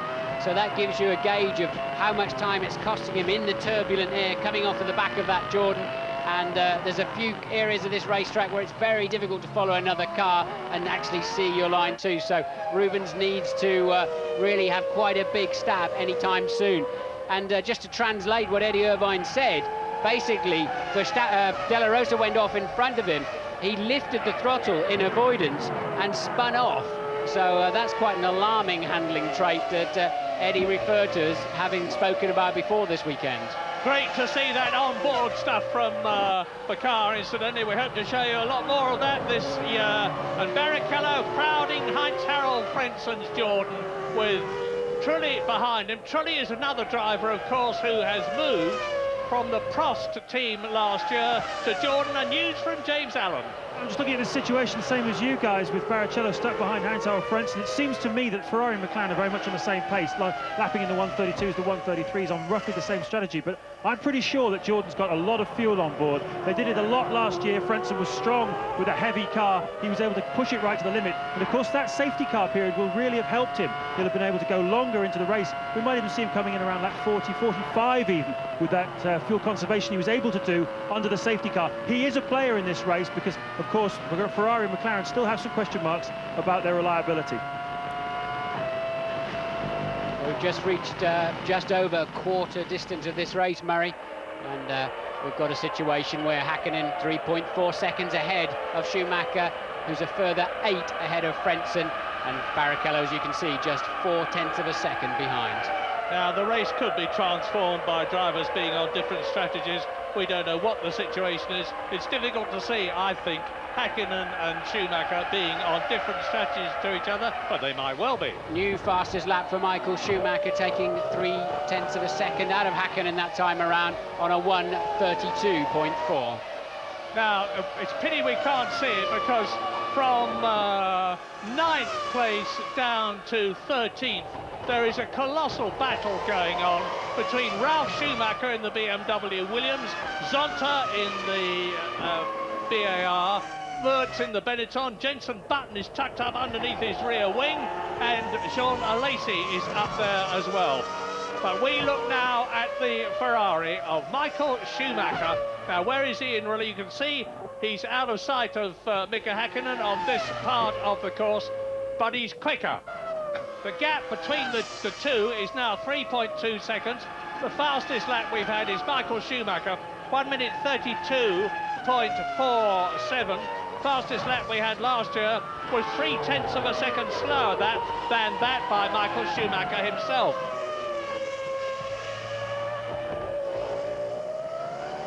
We're on lap 17. There's a long way to go. We're going to leave you, but be back soon.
Zonta from Brazil. Häkkinen out, Murray. I think that's Häkkinen slowing. Mika Häkkinen out of the race. Both McLarens, as they were in 1999, retiring, and Michael Schumacher goes into the lead. And it looks as though if he can keep going, he's in a very strong position to do well in Australia, which is something he has never done before. Mustn't get too excited about the situation, but a very, very unhappy race for McLaren, as it was last year. Last year they had the fastest car, but they had problem after problem through the season. And there's no doubt about the fact that it was reliability that cost them the Constructors' World Championship. Schumacher leads. The flags are flying. There is the proof. Schumacher leads the Australian Grand Prix. Häkkinen is out of it. Coulthard is out of it. Frentzen, as he was last year, is in second place, but behind a different Ferrari. Last year it was Eddie Irvine's car. This year it is that man's car, Michael Schumacher. Rubens Barrichello is third in the second Ferrari, and James Allen is in the pits. Well, Murray, I watched that drama unfold down here in the McLaren garage. Actually, it was just beginning to kick off, just before we went to the break. Everything crossed that Mika Häkkinen wouldn't retire during a break, just thinking about all the letters we get. But basically, I think it's some form of power problem. The engineers started to sense there was some difficulties. They were looking at the computer screens. They had some batteries ready. On the lower left-hand side of the side pod, there was something that they were going to hopefully top up, or it was something to do with power, electricity, I feel. It's a problem that Häkkinen had, of course, yesterday morning. He only got about 4 or 5 laps in of the morning practice session. They had to change the whole back end of the car. I think it's the same problem, possibly revisited. Something to do with power failure anyway. McLaren mechanics, of course, completely gutted. Worked very hard this weekend. Thought they were onto something here. But again, once again, second year in a row, going home with nothing. I suspect they were trying to recharge the air valve system, probably, James. And in that case, judging by the amount of smoke coming out of the back, may well be similar to Coulthard's car in that it was running out of compressed air for the valve system. And another retirement now. Dinitz in the Sauber, so that means we're going to be down to just 15 cars. Only 8 finished last year. Mika Häkkinen adjusting his new hairstyle as he takes his helmet off. But Michael Schumacher now with some 38 laps still to go, leads by a comfortable 17 seconds from Heinz-Harald Frentzen. Rubens Barrichello right behind Frentzen's Jordan, and I'm keeping an eye on Jenson Button for Britain, because he's now moved up into 11th position as a result of the disappearance of Mika Häkkinen. Just 1 place off the top 10. And he's lapping within 0.3 of a second of Ralf Schumacher, so pretty impressive start to Jenson Button's career here in Melbourne. Now, last year, as I was saying, just 8 cars finished the race. Now, I said earlier on that they've designed entirely new cars. Formula One is always changing them. They've tested. They've tested in Barcelona, they've tested in Jerez. Williams went out to South Africa, where it rained most of the time. But you can test until you're blue in the face or red in the face in the case of Ferrari, and you don't get the same pressure that you get in a race. Maybe we've had that proof here today with the 2 McLarens going out, and the pressure now is on Heinz-Harald Frentzen in the yellow Jordan. There is Rubens Barrichello third behind him. The next car you see is Jarno Trulli, who is in a 4th position. Now, there is only 1.3 seconds between that Jordan of Frentzen coming through to complete the lap and his teammate Jarno Trulli in the 2nd Jordan, who is behind him in 4th position. Ron Dennis said at a press conference this week that even if he didn't win the race, but having led by a lap or something, as they have done in the last couple of years here, he'd rather that than break down and not be well ahead. Well, he's got exactly that scenario. He didn't appear to have a pace advantage as they have in previous seasons, and I think Michael breaking his leg last year certainly helped them out in terms of making up for the lack of reliability they had. But I think they'll be concerned by, more so this season, by Ferrari's pace and their still apparent lack of reliability. Yeah, there is no doubt about the fact that Ferrari is much closer to McLaren than it was last year. Last year, Häkkinen was 1.3 seconds faster than Schumacher on the starting grid. This year, it was only half a second, and that is confused a bit by the fact that Michael Schumacher had a very quick lap at the end of qualifying, which he wasn't able to complete, which would have possibly given him pole position. So I would say that it's even Steven between the McLaren and the Ferrari this year so far. And Ferrari, of course, is fabled for its reliability. Well, this is a curious lap from Barrichello. We just happened to go on board with him. He's done 2 green sections on the computer, his fastest 2 sections of the race so far, after 22 laps completed on their 23rd, coming towards the end of it now, and has suddenly zoomed right up to the back of Frentzen. Probably he's been told to pick the pace up a little bit. Yeah, let's look at the constructors. Ferrari is leading this race. Jordan are in a very strong position, with Frentzen in 2nd position and Trulli in 4th place. Ferrari, of course, we've got Barrichello in 3rd position. BAR are on on target for at least 1 point at the present moment, because Jacques Villeneuve is in 5th position, and he's more likely to finish the race this year than he did last year. By this time last year, he was out with a broken rear wing, which brought the safety car out. And he's got the Honda engine this year in the BAR, and it's been very, very reliable all through testing. BAR are looking good at the moment for their first point, and Sauber are on a single World Championship point if they finish this race, which has still got 36 laps to run, because Mika Salo, the Finn, who joined them from Ferrari as a result of Michael Schumacher coming back for that absolutely sensational drive at Malaysia last year. Mika Salo is in the Sauber team. Now 7th is Fisichella, 8th is Ralf Schumacher, 9th is Zonta, 10th is Alexander Wurz, 11th Jenson Button. We're watching truly in 4th place there, but remember Salo could have and should have won. In Hockenheim last year, had to give the race up to teammate Eddie Irvine when he stood in for Michael Schumacher. And I have to say, Salo hasn't shown this kind or that kind of performance earlier on in his Grand Prix career. So Mika has clearly stepped up a gear somewhere. 22 started, 16 left, 6 retirements. Here they are in retirement order. Johnny Herbert out in the Jaguar. Eddie Irvine out in the Jaguar. De La Rosa out in the Arrows. David Coulthard out in the McLaren. Jos Verstappen out in the Arrows. Mika Häkkinen out in the McLaren. Both McLarens out of the Australian Grand Prix. Both Arrows out of the Australian Grand Prix. And both Jaguars. 3 very unhappy teams with a lot to do. And leading still Michael Schumacher. Well, is this going to be the brilliant double world champion Michael Schumacher from Germany's race? It's his 127th Grand Prix, of which he has won an incredible 35. I can see a Prost in the pit lane, stationary in the pit lane, Murray out of the window, so I can't see which driver it is from here, but it looks like we may have yet another. Hearing on the radio, it's Heidfeld, so we've got yet another retirement from this motor race. Yes, I was talking earlier on and I think got distracted. This is the first race of the year, and although testing is one thing, racing is another, particularly in this sort of heat. It's not nearly as hot as it was yesterday.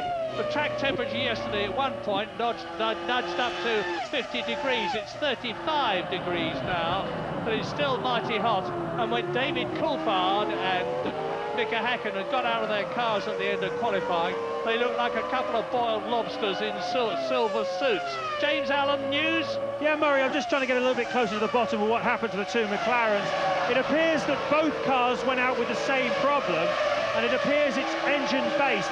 They both had misfires. Coulthard came in to try and fix some form of misfire. The little flash of flame you saw under the car and the flash of the fire extinguisher was because the bodywork was getting hot, but the basic problem was to do with a misfire. The mechanic was working on the same area of the car that they were going to have to work on Häkkinen's had he made it into the garages. So same failure, both cars engine related. Thanks for that, James. Clearly a lot to do. And here is Schumacher coming up to Pedro Diniz, who is in 14th place.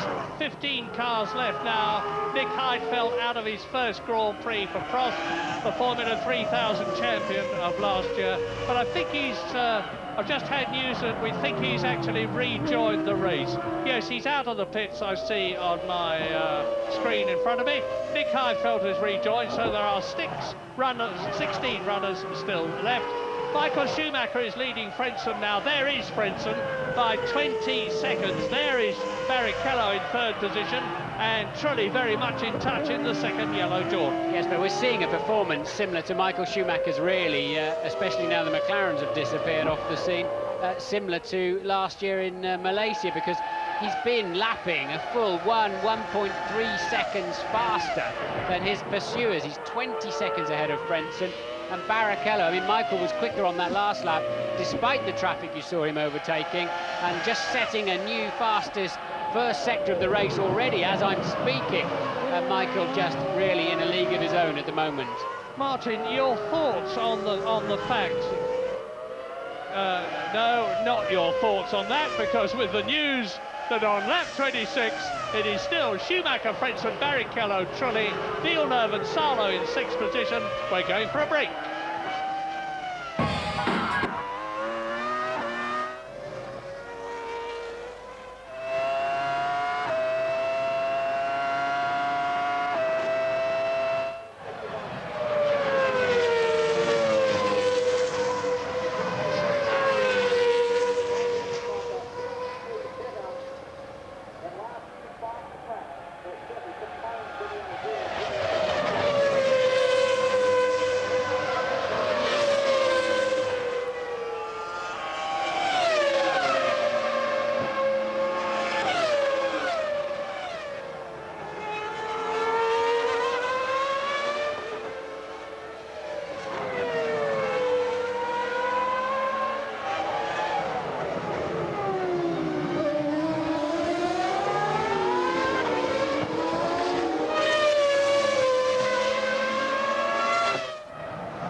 Lap 28 out of 56, which, unless I'm very much mistaken, is half distance for the Australian Grand Prix. Track temperature 34 degrees, it's going down, and Louise Goodman is with Ron Dennis, the boss of McLaren. Ron, I understand both cars have gone out of the race with an engine-related problem. What can you tell me about that? Yes, that's quite correct. They suffered exactly the same failure, which was pneumatic failure in the valve gear, which is exactly the problem we had with two engines in qualifying yesterday, or practice in the morning.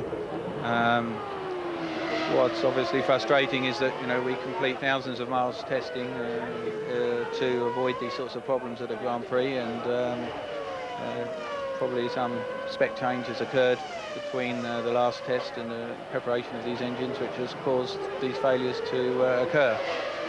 On the positive side, they're all exactly the same. It is a small failure, and as such it will be technically very difficult to resolve, but when you're dominating a race and already in a situation where you're conserving fuel and dropping the pace, it's very frustrating. I think it was a comfortable result, and makes it a little bit more difficult to accept. Thanks for talking to us. New fastest lap of the race from Michael Schumacher.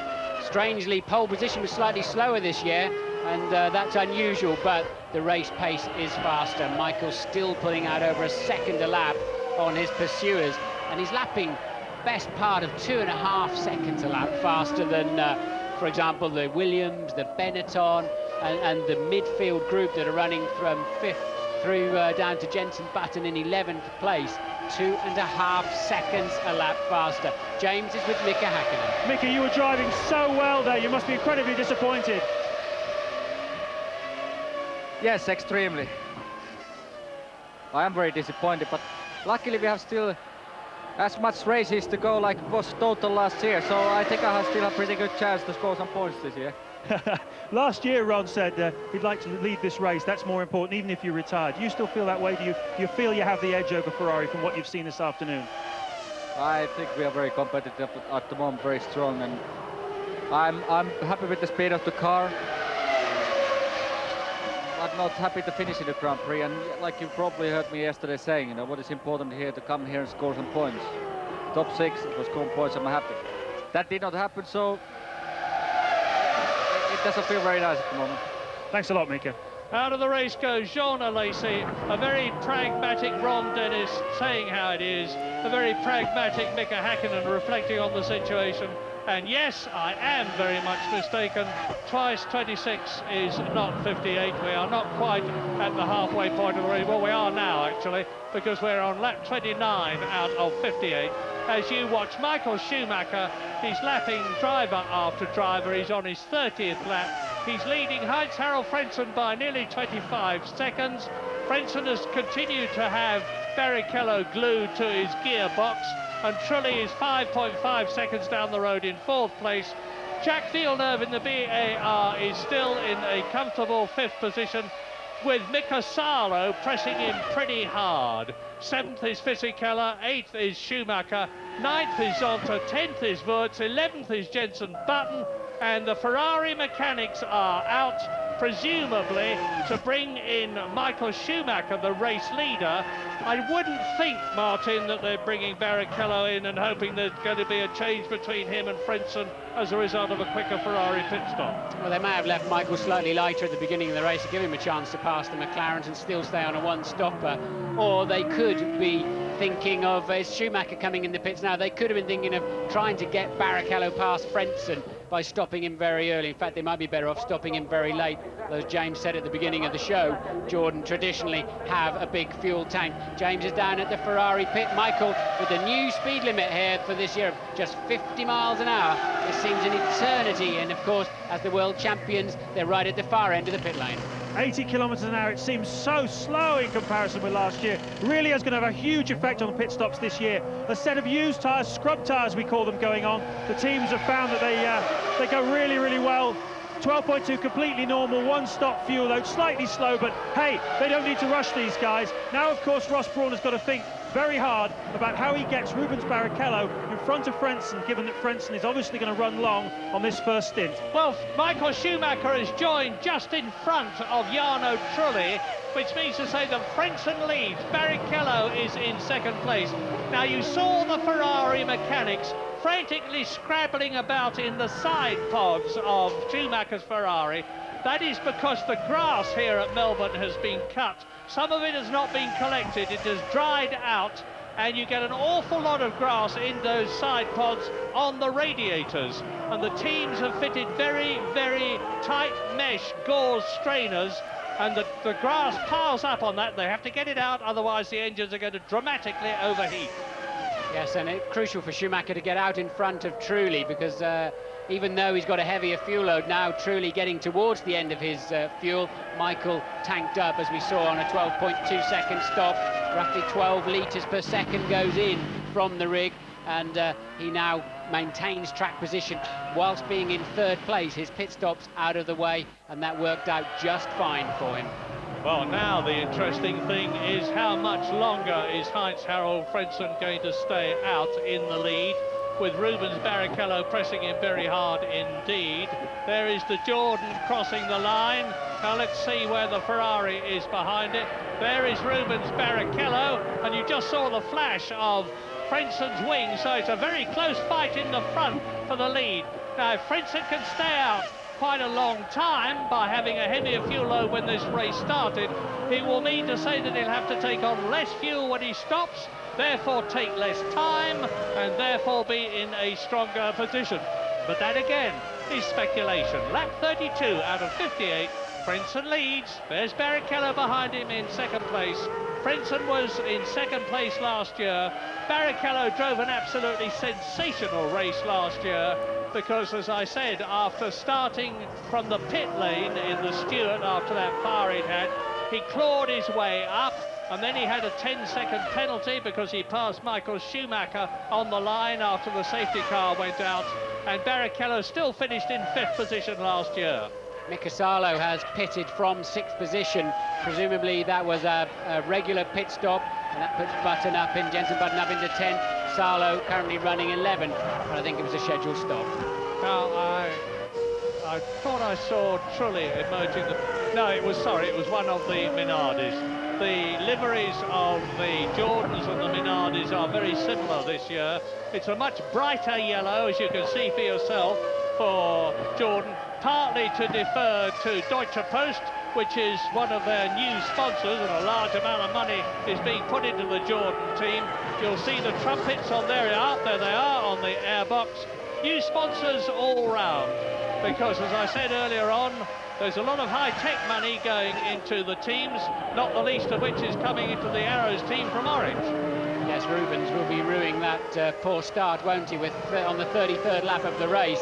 And, well, look how much it's cost him. He's still tucked up behind Frentzen, but I have to say, not exactly carrying him around every corner either. So Rubens appears to be pacing himself slow, but he needs to pick that pace up, because Michael in the sister car has been going significantly faster. And as a result of the disappearance of Jean Alesi, Jenson Button in his first Grand Prix for BMW Williams is in 10th position. He is in the top 10. The Ferrari pit crew are getting ready again, and this time, of course, it will definitely be for Rubens Barrichello, as Heinz-Harald Frentzen is coming up to the traffic. Salo in front of him.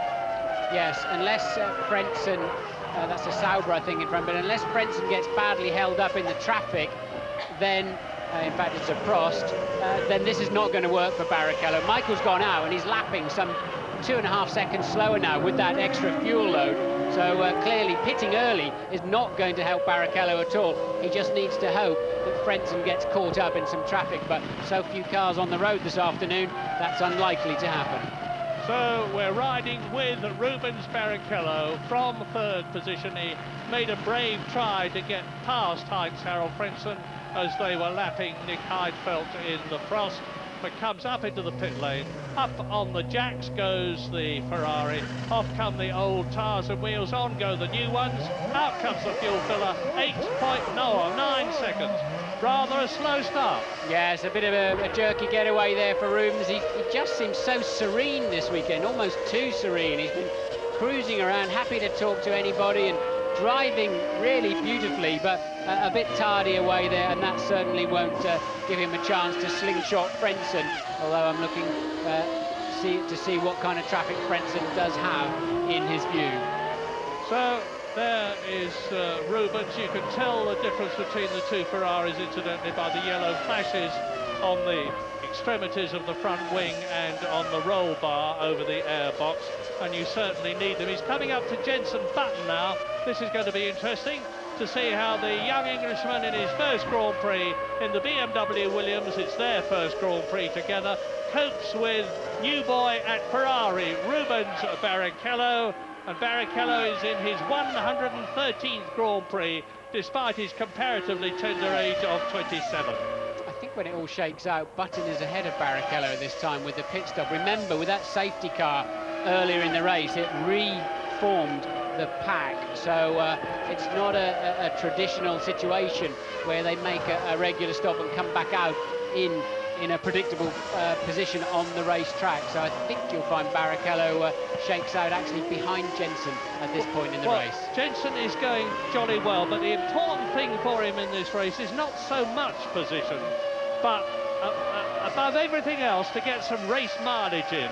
He's had comparatively little testing in the Williams because they've had a lot of development problems with the engine in particular.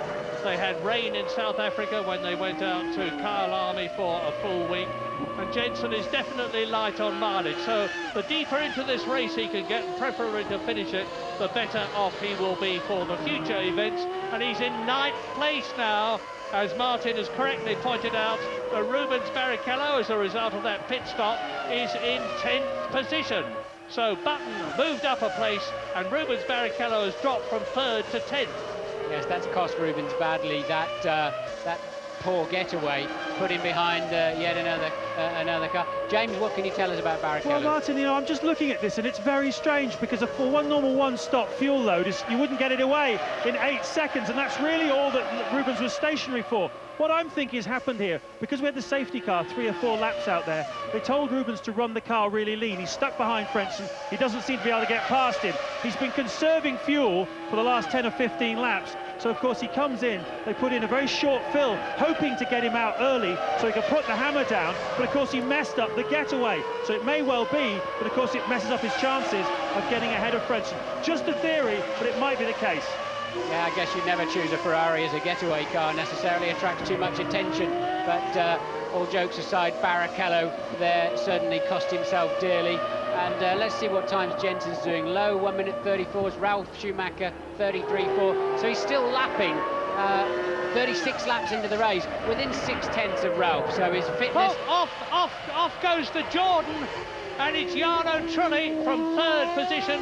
Now Button is actually running 7th at the moment, or he was. Now he's in 6th position. Jenson Button is in a position at the moment, and it's a long way still to go, to score a World Championship point in his first race. Jarno Trulli blows it in his first race for Jordan. Disconsolately walks away from the car out of the gravel track. Here it is. I think it's going to be a mechanical failure, not a driving error though, Murray. Yeah, look, the engine's letting go and locking the rear wheels. You have to get the clutch buried very quickly, and then the hydraulic pressure fades away, and that's an oil fire at the back of the car there. As you know, it then quickly burns itself out, and in comes Frentzen for his stop. Frentzen from the lead of this Grand Prix. We're assuming now he was just 14 seconds ahead of Michael Schumacher, and it's about a 28-second total cost to come in the pit lane. So Michael Schumacher will regain the lead. The big story is, where will Barrichello end up? Will he end up in front of or behind Frentzen? My guess is behind. Let's see what sort of job Jordan can do there. Look, they've got a refueling problem. Look, the refueler's not gone on yet. It's not even on at all, so this plays beautifully into Barrichello's hands, and they're still shaking their heads. They can't get the refueler started. It looks like it may be putting fuel in now. The car must be getting so hot sitting there. 23 seconds, so disastrous stop for the Jordan team. Hear this! Lap 37. Michael Schumacher leads. Jacques Villeneuve is in 2nd position. Ralf Schumacher in the BMW Williams is 3rd, and Jenson Button is in 4th position. Incredible! Rubens Barrichello is in 5th place. Frentzen, there he is, fighting hard to recover what was the lead, and is now very, very much down the field for him. This race is getting red hot. Race leader.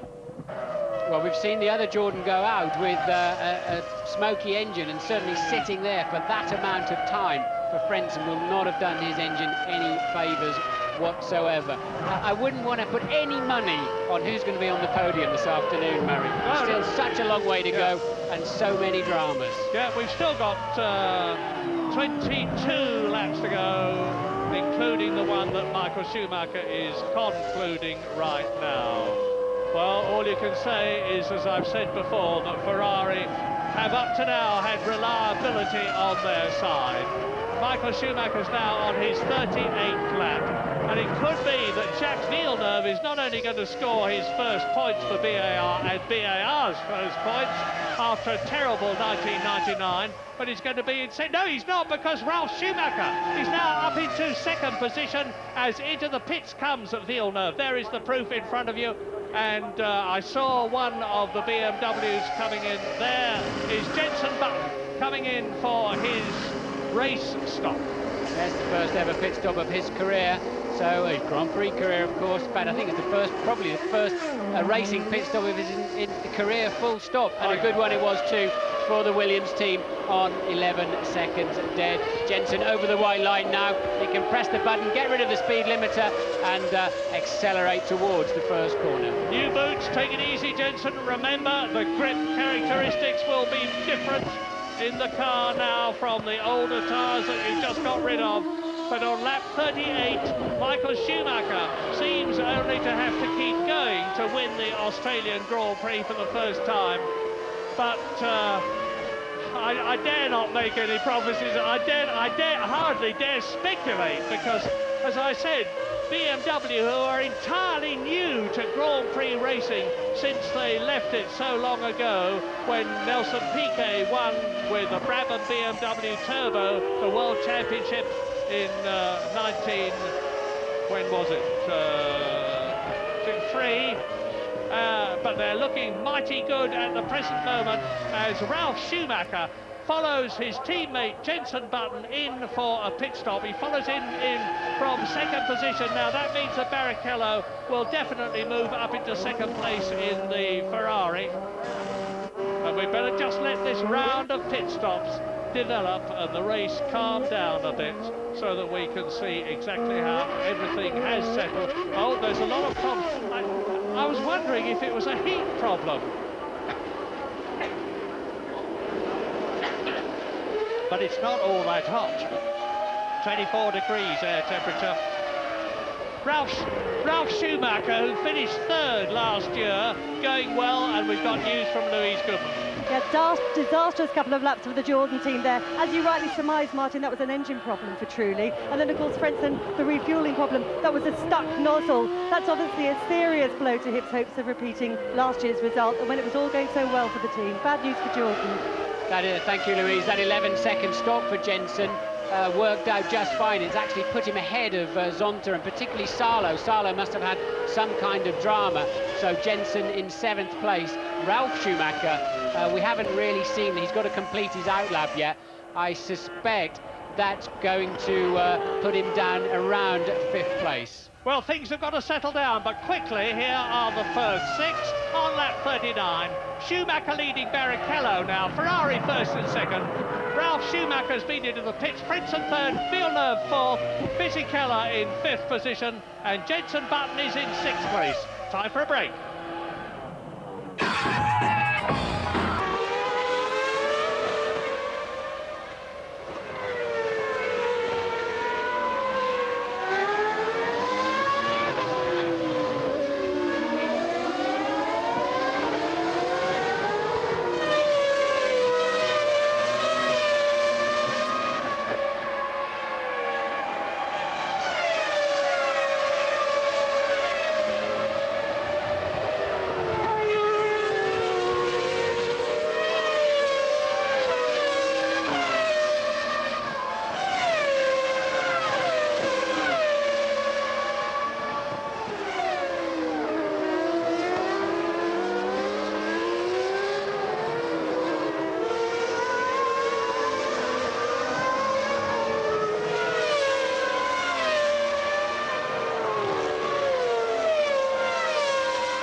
Lap 41, 17 to go. Michael Schumacher has slowed down a lot. There is Frentzen. We think he is coming in to retire from the race. He slowed down so much. He's got a gearbox problem. That has been the Achilles heel of the Jordan car, this year's car, in testing, and it looks as though it struck again, if an Achilles heel can strike. Michael Schumacher, then Ferrari leads. Rubens Barrichello, Ferrari, 11 seconds behind him and speeding up to close the gap. Ralf Schumacher in the BMW Williams is third. Villeneuve is fourth. Fisichella is fifth. And the second BMW Williams of Jenson Button is in the points in 6th place. Ricardo Zonta is in 7th place ahead of Mika Salo. Wurtz is 9th. Frentzen was 10th, but now Deniz will be. There are only 13 cars left with 17 laps to go out of the 22 who started. It is now a question of reliability. Rubens Barrichello setting the fastest lap of the race on a 1:31.4, some 4 seconds faster than Michael Schumacher. Don't really understand why Michael's backing off quite so much. They do have a 40-second cushion back to the next runner, which is now Ralf Schumacher in the Williams. So I assume when Rubens gets up to the back of Michael, he won't be able to do anything about it. He'll have to follow him. But Michael's looking in his mirror there to see where he is. But why is he going quite so slowly? Well, has he got a problem? You remember the last year when Irvine was number 2 in the Ferrari team, he was number 2. And if he was in front of Schumacher, he had to move over and let him through. Now, Rubens Barrichello has made great play out of the fact that he's not number 2, he's 1B. And he has not got to give way to Schumacher, but has Schumacher got to give way for him if Barrichello is in a faster car? I very much doubt it. Schumacher now on his 43rd lap, and Barrichello looks as though he's going to be making one of the quickest laps of the race. In fact, the gap is down to 4.8 seconds. If it continues at this rate, in about 3 or 4 laps' time, we're going to see the 2 Ferraris absolutely together, and that is going to raise a very, very interesting political situation. Yes, Michael's pace is matching everybody else, plus a little bit on the racetrack, with the exception of Barrichello cruising up behind him in 2nd place. Jenson just 0.6 of a second behind Fisichella and lapping faster, so there'll be a squabble there for 5th place quite soon. Behind Jenson, Zonta and a recovering Salo we didn't see, but he must have had a very poor pit stop. Salo, who was running so well, lost out quite badly in the stops. That's a Minardi cruising in the background. That's Mazzacane, the Argentine driver, in his first race. He's in 11th position. Incidentally, he's been a heck of a lot better than anybody expected him to be. No one had ever heard of him. He'd had a very undistinguished career up to Formula One, but he was really outstandingly good in the practicing and qualifying sessions, and looked worthy of a position in the Formula One team in a very much improved Minardi. Now here is Rubens Barrichello, who is lapping 2 seconds a lap faster than Michael Schumacher, with the gap now 4.8 seconds. In 2 laps, he's going to be with the boss. Schumacher is 3rd, Ralf Schumacher. Villeneuve is 4th, and BAR going to get their first points. Fisichella in the new Benetton, designed by Tim Demcham, a much simpler car than last year's, running well in 5th position. 2 BMW Williams in the top 6, because Jenson Button is still 6th. Now here are the retirements again. Both Jaguars, Herbert and Irvine, out. Both Arrows out, De La Rosa and Verstappen. Both McLarens out. Coulthard and Hakkinen. Lacey is out. Trulli is out. And, of course, Frentzen is out, so that's both Jordans. I'll be amazed if anything other happens than Barrichello just cruises to not much closer than that. Here they are. And then just holds station. I don't believe Michael's got a problem particularly. They've got such a cushion, and this is a McLaren game really, pacing themselves at the front of a Grand Prix with an easy 1-2 apparently in their pocket. James, what can you tell us? Yeah, Martin, still 15 laps to go in this race, of course, don't forget, so anything can happen in that situation. Down here in the Ferrari garage, they are absolutely calm, very sanguine. Michael, they say, has absolutely no problem at all. My gut feeling is I think Rubens is trying to do a bit of showboating. He wants to get as close as he can to Michael to show that, you know, he's on the pace, he's right there, he's with Michael Schumacher going into this championship, whereas perhaps Eddie Irvine in the past might have been 40 seconds back at the end of a race. Rubens is going to be right with him. Help with a safety car, of course, but nevertheless, it's it's Ferrari looking pretty comfortable at the front at the moment. But as I say, 15 laps to go yet. Well, that 1:31.4 of Rubens certainly proved your point there, James. but I think Michael has got it pretty much under control in the front. Remember, this is a tough track on brakes, particularly. We've seen Frentzen was going to win this race in '97. Brakes exploded, so they've got no reason. I'm a bit surprised they let Rubens push quite so hard. They've got no reason, really, to go any faster than they are. And it does appear now that Barrichello has just positioned himself a reasonable distance behind Michael. The worst case scenario is Michael having a technical failure or a driving error and taking the pair of them out if they get too close. And wouldn't they be popular with each other if that happened? Now let's ride with Barrichello and look at the master in the front, Michael Schumacher, at work for Ferrari, seemingly on his way to his 36th Grand Prix victory out of the 127 Grand Prix he will have driven in by the conclusion of this one. Now, Barrichello, new to Ferrari, if he finishes second to Michael Schumacher, he can be very proud of himself. As I said earlier on, I understand that there's been a sellout at Sao Paulo for the Brazilian Grand Prix in 2 weeks' time. If Rubens Barrichello goes there, not only as Brazil's first Ferrari driver, but second in his first race only to Michael Schumacher, and he goes into the lead. That is, wow! I was going to say, I think they'll deify him. I think they certainly will now. Michael Schumacher must have a problem, because there was no hesitation then whatsoever. No, hold on. He's got to stop again for gas. James was right. Well didn't put enough fuel in it. They've got to let Rubens get down the road. He's probably got a bit of a quick stop at the end, a quick flash of fuel, and that's the only reason I can put on it. Well spotted, James. Thank you, Martin. But we'll see if it's right yet. That's certainly a dramatic development, whichever way you slice it. On lap 46 out of 58.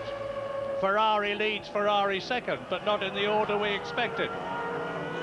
Yeah, Ferrari, I've just heard, in fact I can see them out of the window, the massed cohorts of Ferrari, and it's Barrichello. I can see one of them carrying a board which has got Barrichello on it. So Rubino, as he is known not only in Brazil but everywhere else, and a very, very popular chap he is too, coming in for fuel.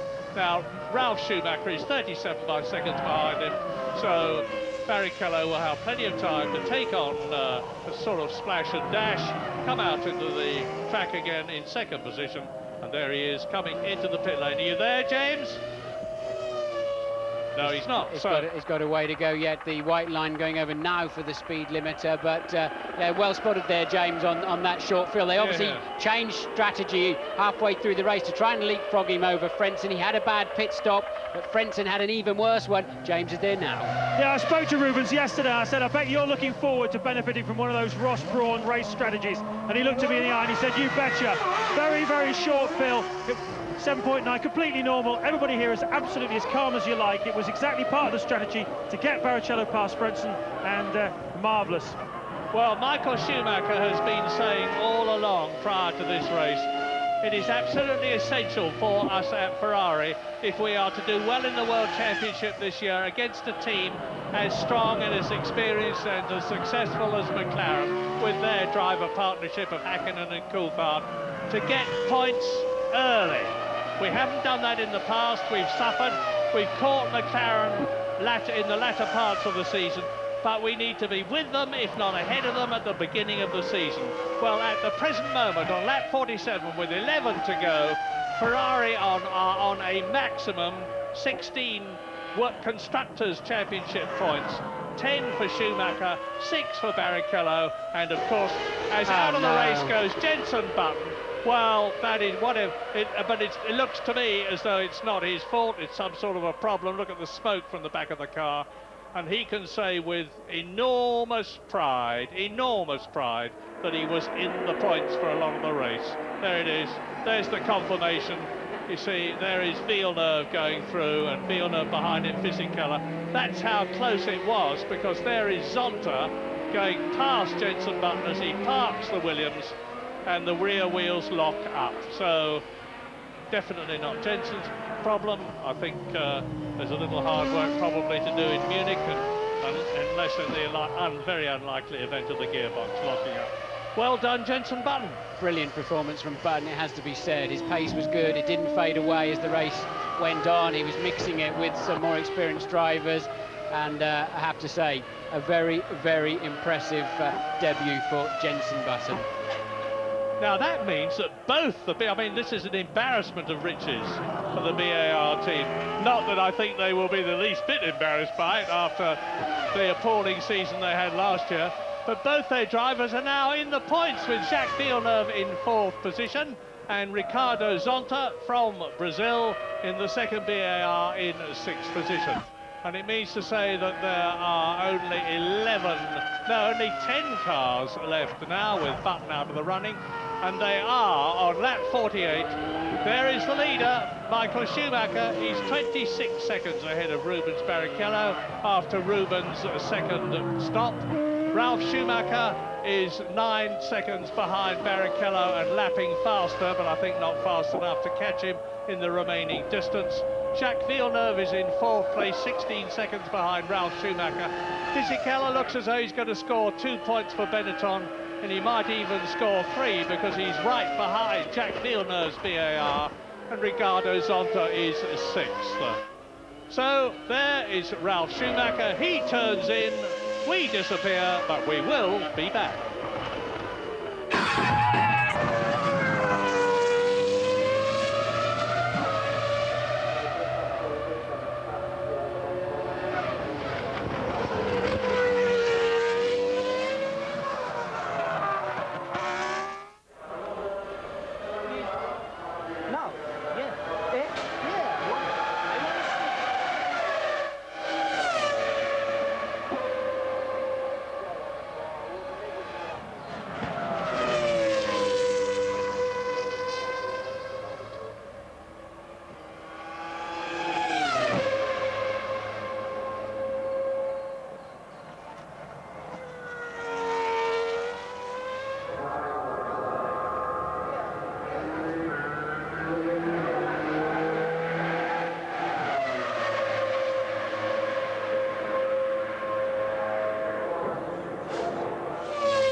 Eight to go, including the one they are on. Michael Schumacher, a commanding lead of just over 24 seconds from his teammate Rubens Barrichello. Sadly, Jenson Button out of the race, which looked like an engine problem when he was about to score a point in his first World Championship race.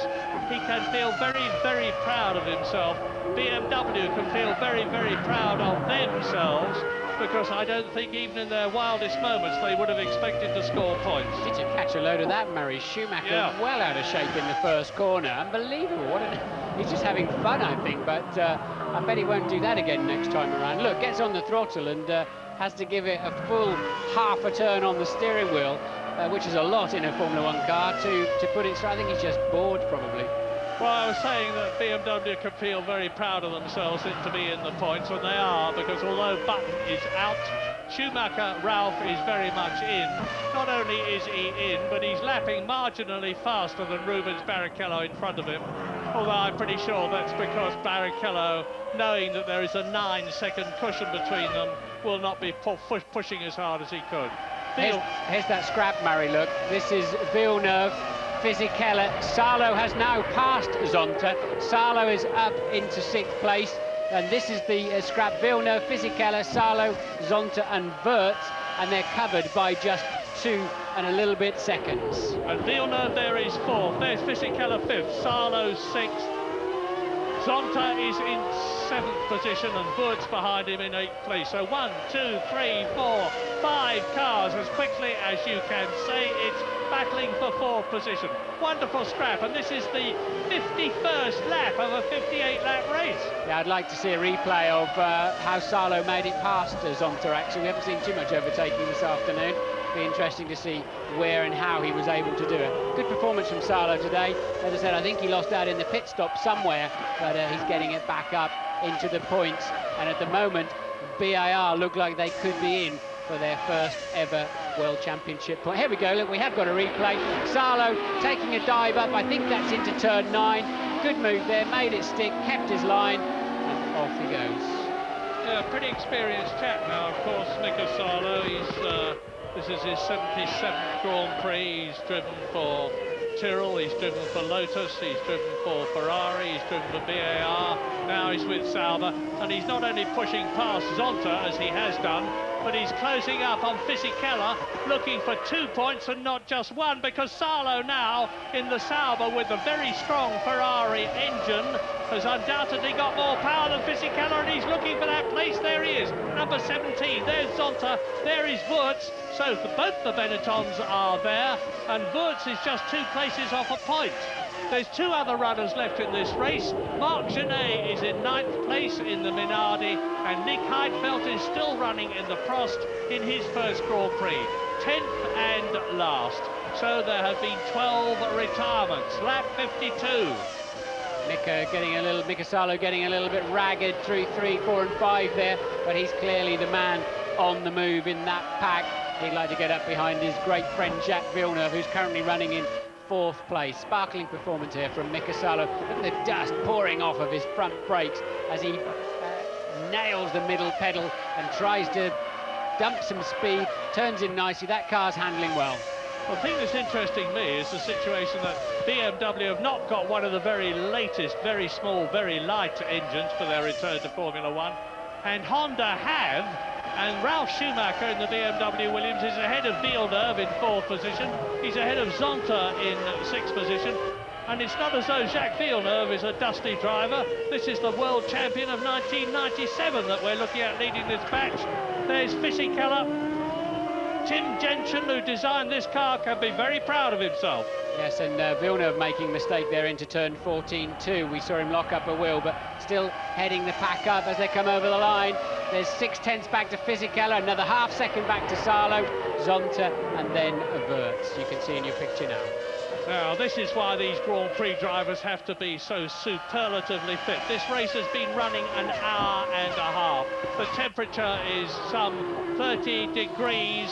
The cockpits are very hot indeed. They're wearing heavy, fireproof suits. They're cocooned in those cockpits. They've got an 800 horsepower, very, very, very hot engine behind them. And they've been working badly ever since the race began. Yeah, first time we've seen Zonta looking like a Grand Prix driver, really. Had a poor year last year, didn't help by breaking his leg, of course, in Brazil. But he really looks, for the first time, even this weekend also, that he's actually with the car and not just one step behind it. It was Ricardo Zonta went out of the Australian Grand Prix last year, as did his teammate Jacques Villeneuve, who broke a wing not so very far away from where he is at the moment. There it's the BAR of Villeneuve, the white car in 4th position. Then Fisichella's blue Benetton, Salo's dark blue Sauber Ferrari, a light blue Benetton of Wirtz, following the white car of Ricardo Zonta in 7th place. If Zonta could get past Salo, who's passed him, it would mean that both the BARs were in the points at the end of the race if they finish it. Yes. Michael Schumacher is on lap 54 out of 58, 23 seconds ahead of Barrichello, with Ralf Schumacher still 3rd. I don't think that's going to happen because Salo's the one that just overtook Zonta, but Salo still very much on the move. There's a great helicam shot there as these guys move into the final stages of the Melbourne Grand Prix. And the gaps are still pretty consistent. Salo registered just 0.3 of a second behind Fisichella last time around.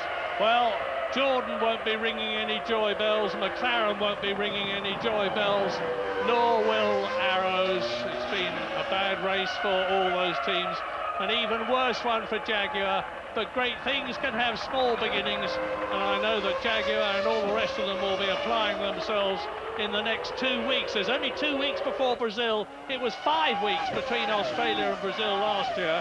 The pressure is on this season right from the beginning with 17 races, the extra one at Indianapolis in America.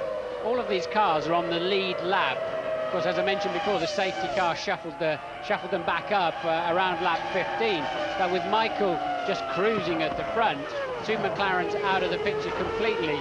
Unusually, almost nobody's been lapped in this race, just Genet and Heidfeld, who've both had problems in 9th and 10th place, that have been lapped.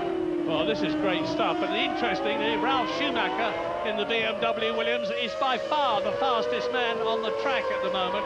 He's lapping a second faster than Schumacher, a second faster than Barrichello. He's closed the gap to Barrichello to 8 seconds, but there are not enough laps left for him to catch him, never mind get past him.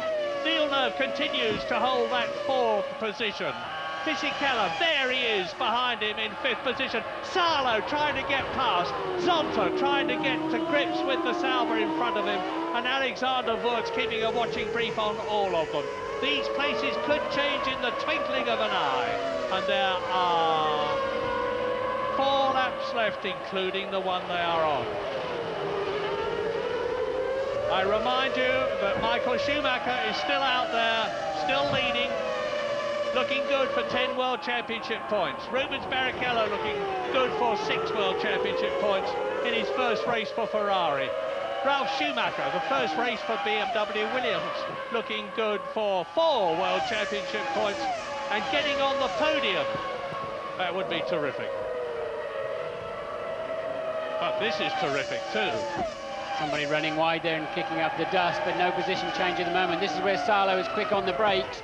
He's not close enough, but still filling the mirrors of Fisichella's Benetton. And I think Villeneuve and Fisichella will be very relieved to see the checkered flag at the end of this race. I suspect they're both just struggling a little bit. Salo, Mika Salo, the Finn, the very, very cheerful Finn, is pushing mighty, mighty hard. He's certainly going to score a World Championship point in his first race for Sauber if he stays where he is in 6th position, but look how close it is, anything could happen.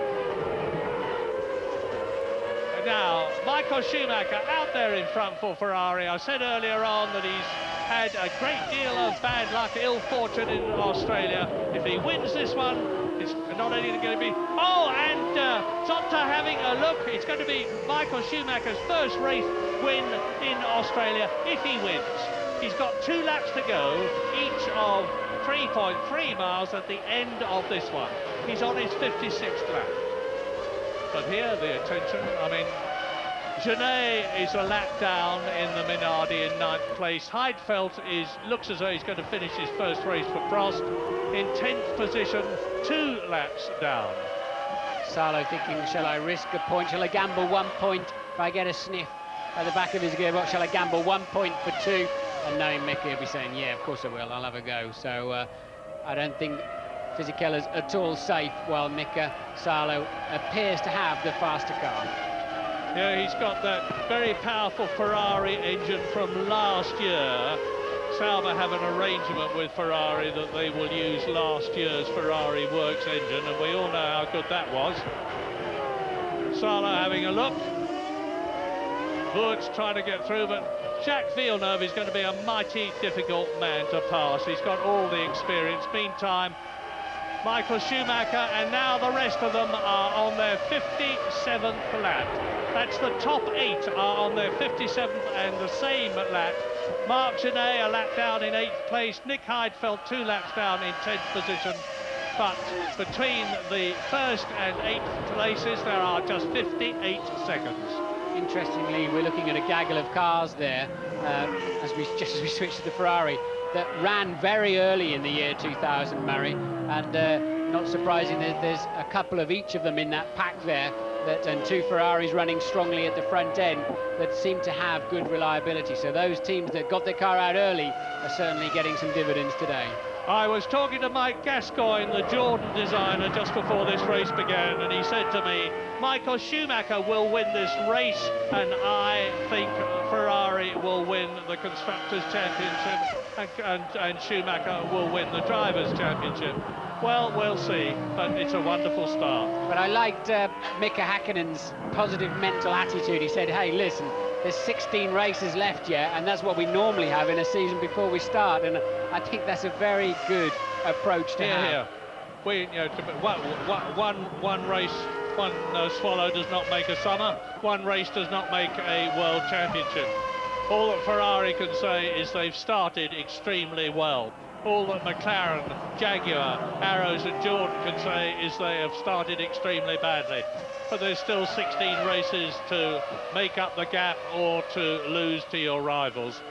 But Michael Schumacher will be very, very happy with this. He's been enormously confident all the way up to the start of this race, all through testing and all through qualifying, even though he started third behind the two McLarens. He said, I'm not the least bit bothered. This is a long race. Third is a good place to start. And it looks as though, as is usually the case when Michael says something, he was absolutely right. The flags are flying, and Michael Schumacher is coming through to win for the first time the Australian Grand Prix in wonderful style. A great sight. Schumacher wins. Fist out. Victory salute. And a euphoric Ferrari team greet him home and look down to see Rubens Barrichello. There he is, finishing in second place in his first race for Ferrari. Now, only 7 seconds further back, it should be Ralf Schumacher in the BMW Williams, and it is. Ralf Schumacher finishes third. A great, great finish for him and for the Williams team. That chasing pack is some 27 seconds behind, but at the moment Villeneuve is heading it from Fisichella still. There he is now, coming through 14 into 15. No position change, it appears, in there. So BAR are going to take their first World Championship points, providing there's no scrutineering hiccups after the race. And over the line they go. Fisichella 2 points, Salo the extra point. We've got two Schumachers on the podium, Murray. Ferrari winning this race for the second consecutive year. Yeah, I don't think they will be any happier than the BAR team, who've not only got both their cars home in the top 7, but one of them scoring points, and it's right that it should be Jacques Villeneuve, and the other nearly doing so in 7th position, Riccardo Zonta. But now the two Ferrari drivers go round in formation, saluting each other. But the man of the day, as we have seen so very often in the past, is the great double world champion, Michael Schumacher, making a wonderful start for his attempt at a third world championship in the year 2000 to achieve the goal that he has been fighting for ever since he left Benetton in 1958, to bring Ferrari back to the front, not just in the Constructors' Championship, which in a way was a consolation prize for them last year, but the vital Drivers' Championship, which was last won for them by Jody Scheckter as long ago as 1979. And the BMW sandwich, the BMW Williams sandwiched between the two Ferraris. Ralf Schumacher has driven as meritorious a race, in my opinion, as his brother. I think it was a solid drive from Ralf, actually, in the middle of the pack there. The pit stops worked out well for him, the reliability stakes worked out well for him, but a good, solid drive, as we saw so many times last year. Michael's going to be very, very happy, isn't he? He's got his teammate beside him, his kid brother behind him. He leads the World Championship. He's got a good car underneath him with a lot of reliability. He's, well, what else could he ask for? Well, the Drivers' Championship, of course, is as the finish in the race. Michael Schumacher leads with 10 points, Barrichello second on 6, Ralf Schumacher third on 4, Villeneuve fourth on 3, Fisichella fifth on 2, Mika Salo a fine 6th with 1 point. Ferrari lead the Constructors' Championship with a total of 16 points, the maximum they can score from first and second. 12 points ahead of Williams, and who would have forecast that 2 hours ago? And James Allen is with Ferrari designer Rolf Braun. Ross, a terrific win for Ferrari today, a 1-2. How do you stand, though, relative to McLaren, do you think, with the car? You think you're on a level? It looks to me, performance-wise, we're pretty comparable. I mean, obviously Rubens got stuck, but Michael could respond when Hakkinen responded, but it's going to be very tough. I mean, it looks to me as though they're very, very similar. And it's got the makings of a great year. But at least we're starting here competitive. Last year we were a bit desperate. So I'm really, really happy with today. I spoke to Rubens yesterday. I said, are you looking forward to benefiting from one of those famous Ross Braun strategies? And he said to me, you betcha. And you switched it for him today, didn't you? Yeah, it was again a no-loss strategy, really, because when it became clear Frentzen was going to go longer, we took a chance and it worked out. Heinz Harrell had a problem, so I'm not sure what would have come from that, but no, we were pleased with that. Well done, Ross. Thanks. Pleased? I should think he's pleased. He goes back to Maranello, a top man, and I haven't mentioned, I see he was the Ferrari designer. Ross Braun, of course, is the Ferrari technical director. Let's give the credit where it's due for the design of that car to South African Rory Byrne. Well done, Rory, you are a star. And so is Michael Schumacher, and so is Rubens Barrichello, as Ralf Schumacher, looking cool, calm and collected as ever, embraces his brother. Oh, there's never been two brothers like this in Formula One. We've had them in the past, of course, the Rodriguez brothers and various others, not all that many of them, but this is the most successful brother partnership of all time in Formula One.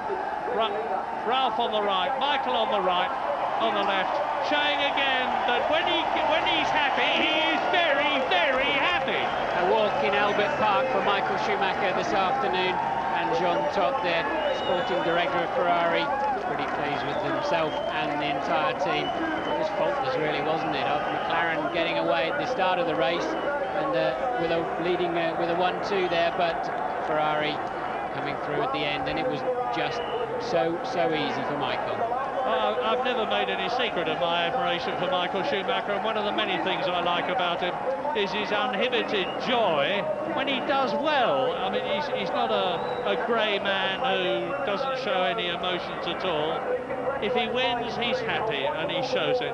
And I bet you, when he gets on that podium, he's going to do the famous Michael Schumacher leap high up in the air to say, I am there, I am number one, I am a very happy man. And Melbourne, as ever, has seen a superb race. The Australians are a wonderfully enthusiastic lot. The first thing they have to do is go and be weighed.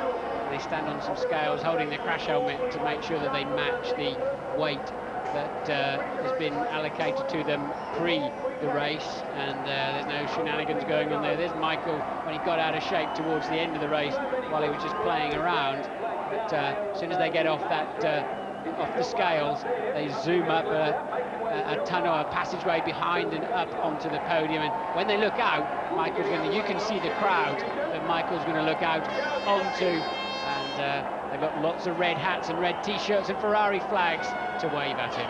And they're a lovely crowd. They won't come over the barriers and attempt to spoil things. They're just here to show their enthusiasm. Incidentally, the new Premier of Victoria, the state of Victoria, in which we are situated here at Melbourne, the Honourable Steve Bracks, will be presenting the trophy to Michael Schumacher as a winner, and then James Strong, who's the chief executive of Qantas, who've done so much for this race, is going to be giving the Constructors' Championship trophy to, I expect, Jean Todt. It's normally him, or he might ask Ross Braun to go up. Ron Walker, who's chairman of the Australian Grand Prix Corporation, and probably more than anyone else is responsible for the success of this race here at Melbourne, will be giving the second prize to Rubens Barrichello. And then John Osborne of CAMS, which is the governing body of motorsport in Australia, is going to give Ralf Schumacher his trophy. Enormously happy Ferrari team, of course. They all work hard. Arrows work hard, Jordan work hard, Minardi work hard, Williams work hard. Some get the success and the rewards, some don't. And they certainly going to Ferrari, and just listen to the crowd. And there's Michael. Is he happy? Yes, of course he is. So is Ralph on the right. Rubens Barrichello on the podium in the scarlet Ferrari overalls for the first time, and it won't be the last. And there is Steve Brax on the left, the Honourable Steve Brax, the Premier of Victoria, in the dark suit, and he'll be making a mighty fast getaway when those champagne bottles spray and the German national anthem sounds out for Michael Schumacher.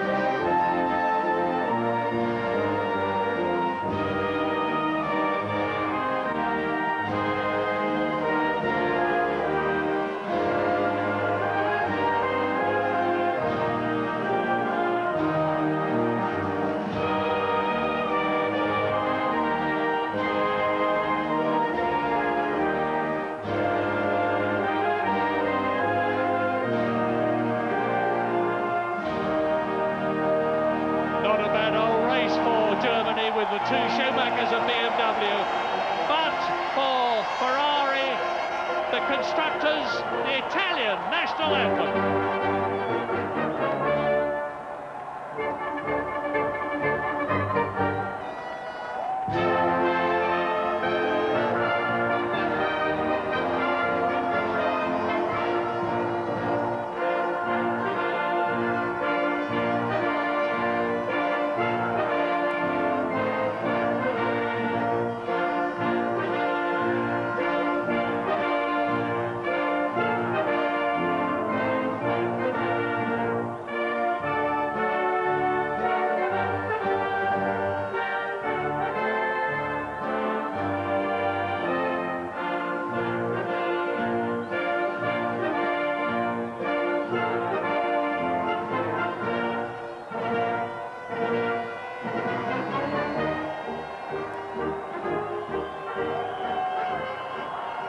Well, as ever, Australia and Melbourne have done Formula One proud.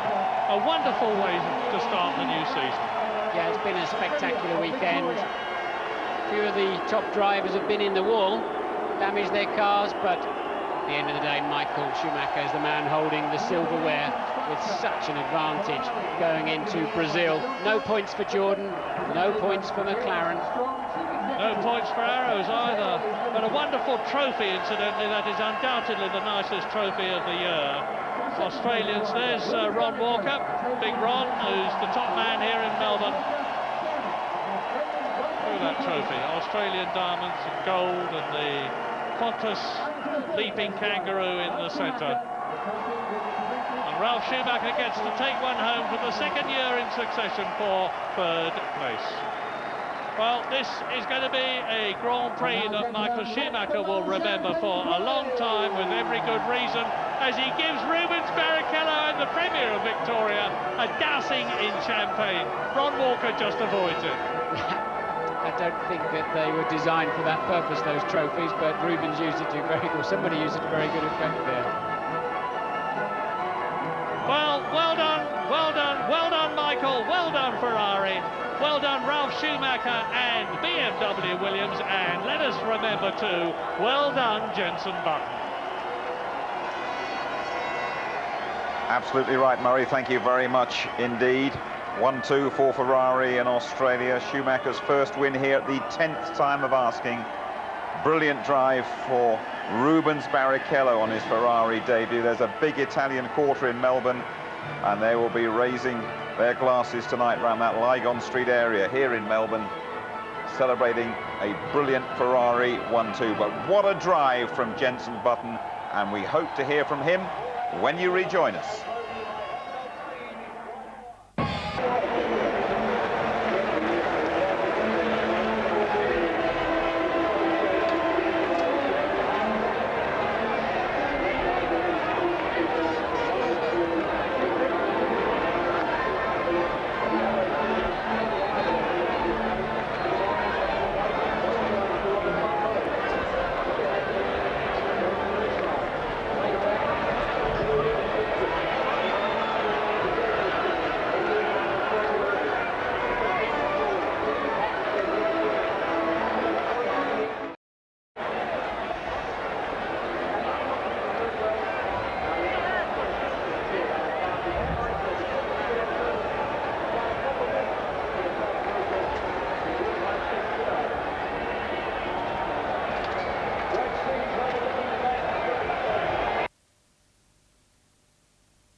championship with, and obviously there was a little bit of disappointment yesterday because we didn't get the full potential out. And myself, I wasn't too worried, and I believe I proved this today that I was right. And thanks really to the guys, they have done a fantastic job. I mean, not just the car is reliable, but it's so bloody fast, this car. I'm really, really delighted to drive this car. Now, even at the start, when you were in third place behind the two McLarens, you just seemed totally in control. Was that the case? Yeah, I was already from the beginning basically driving pretty easy, saving my tyres, saving my fuel, just for the final moment when pit stops would have come to attack. That was my strategy, and it worked fine. Unfortunately, the two guys in front of me broke down. I would have wished to have a race until the end to prove really how good we are. But I think we will have plenty of opportunities to do this year. Now, talking about that, when you saw David retire, did you then consciously pick up the pace to perhaps force Mika into also having a similar problem? I mean, I saw David slowing down, and I was wondering what's going on, whether he had a problem or whether his team told him to do certain things. I wasn't sure. So I was worried for a moment what is really going on. Luckily, I saw him going into the pits and I knew what is going on. So it was just a matter of being calm, cool, putting pressure on Mika that we wait till the pit stop and see what happens. That was my strategy. I wasn't thinking he would break down as well. Thank you, Michael. Rubens, your first race with Ferrari, you equalled your best ever finish. But at the start, when you were behind Heinz Harald and the others were getting away, what were your thoughts at that moment? It was really hard because, like Michael said, this car is unbelievable. This car is really, really good. So, unfortunately, in Melbourne, there's not a lot of places to overtake unless the car in front is really slow. Heinz Harald was trying to keep his pace, and at a certain point, he was going really fast, but that took a long time. So the guys in front were going away. So, you know, I was trying to work the tactics with Ross, and everybody says he's the maestro, and he really is. I mean, he changed my strategy. Unfortunately, I don't know what happened to Frentzen, but I think we would have done him anyway. But he did a fantastic job, and the whole team did. How close to that first stop did you actually make the decision that you were going to go for a second one? He was on that lap, I would say. He was pretty much on that lap when we saw that Heinz Harald was going for a long first stint. We chose to go for two, so it was on that lap. Thanks, Rubens. Ralph, the day didn't start very well when you had to take the spare car. I mean, how surprised you to finish, let alone finish on the podium? Yeah, it's really amazing. I mean, we came here again like last year with having had no race distances in a test, but the team did a fantastic job. The car was really great to drive. It was the best car I've ever had. And, you know, speaking about the engine, BMW did a great job. I mean, it did its job as drivable as an ICE engine, and it was reliable, you know, and we finished third. I mean, I thought that if we finished, that we finish in the points, but I never thought about finishing third. It was a great day for us. Now, in the race, you were battling quite closely with a number of other drivers. Did you have a good, fair fight? Well, it's actually a little bit boring here because the only thing you can do is following cars and wait till they pit and then be quicker, and that's what we did. We went into the pits very late, I think nearly the latest, and that made us overtaking the other cars. Thanks, Ralph. Michael, we go on now to Brazil, where I think it's fair to say the last few years Ferrari have struggled in the anti-clockwise and over the bumps. Do you feel you can carry on this good form with this new car? Certainly, yes. I mean, this car is a faster car than it has ever been. It has been competitive. It is reliable, as we have seen. So I'm really looking forward now for all the season. I believe we will be able to be competitive everywhere. Not only the car is fast, we have already very good ideas how to develop it. And so everything looks to be a very good year for Ferrari. Thank you. Now a word from all three of you in your own language, starting with Michael, please. Ja, ich glaube, der Tag hätte nicht schöner enden können. Es hat lange gedauert, bis wir unser Ziel erfüllen konnten. 5 Jahre, um genau zu sein. Und von daher bin ich natürlich überglücklich, nicht nur, dass wir unser Ziel erfüllt haben, sondern wie wir es erfüllt haben. Wir haben ein super Auto, es ist zuverlässig, es ist schnell und es macht wahnsinnig viel Spaß, damit zu fahren. Und von daher kann man natürlich nichts Besseres erwarten, um motiviert zu sein, um wirklich mit besten Aussichten vorauszuschauen. Ich möchte mich beim Team bedanken, die eben diesen extremen Job gemacht haben, die den Winter über hart gearbeitet haben, dass wir so ein Auto bekommen haben. Danke euch. Thank you, Michael. And Rubens. Bom, eu estou super feliz. Minha primeira corrida para a Ferrari, na segunda posição. Eu acho que eu tive muito problema na largada em seguir o Frentzen, mas eu acho que felizmente a gente conseguiu ultrapassar mesmo sabendo que ele estava fora da prova. Então foi uma corrida que não foi tão rápida, foi uma corrida que nós tivemos muito cuidado com a durabilidade do carro, mas enfim, eu estou contente, acho que eu vou ter um grande ano e vou poder lutar muito por vitórias esse ano. Thank you, Rubens. And now Ralph. Ich glaube, es hätte wirklich nicht besser beginnen können, auch für uns. Wir hätten gar nicht damit gerechnet, dass wir dieses Rennen zu Ende fahren können. Und dann auch noch gleich Dritter zu werden, ist ein hervorragender Start. Das Team hat einen hervorragenden Job geleistet, das Auto ist perfekt. Wie sind mit Emotionen, Junge? Ja, der Motor hat gehalten und ich glaube, wir sind recht glücklich. Und heute Abend habe ich mich dann entschieden, hier zu bleiben und jetzt werden wir erstmal feiern. Thank you, gentlemen. Many congratulations. Thanks.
Ik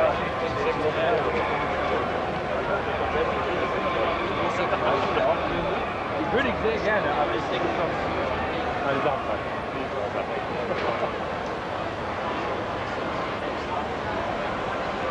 Eigentlich,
Jacques Villeneuve, the nightmare. Oh, hang on.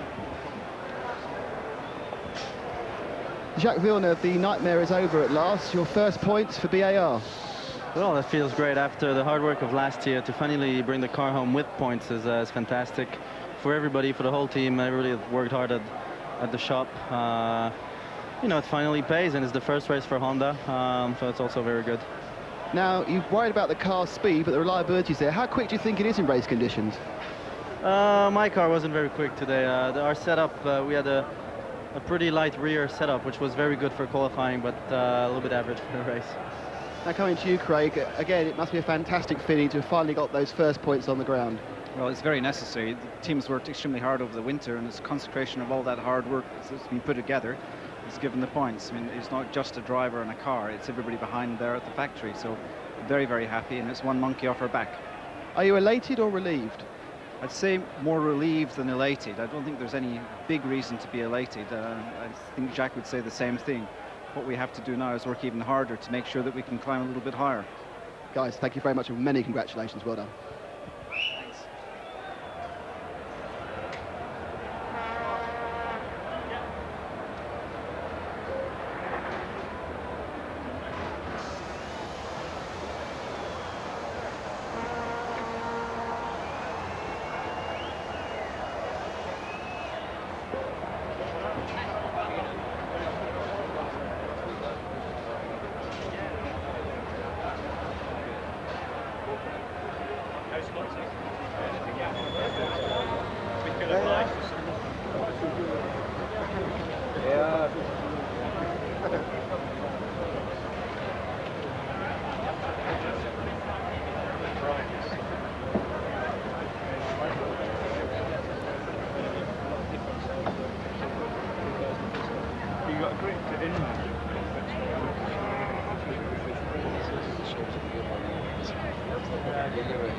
Ich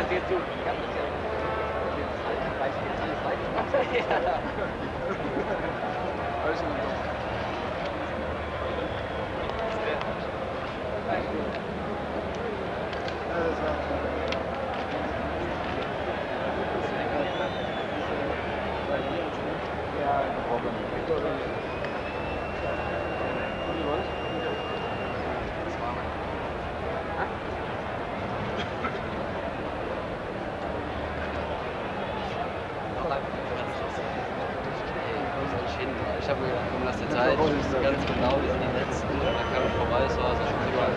Und dann bin ich ruhig vorbei, aber ich bin auf wenn einer gesagt hätte, dass der Barrikade so langsam ist, hat keiner gesagt. Und ich habe gefragt, ich habe nicht verstanden. Hat keiner verstanden. Und dann habe ich gedacht,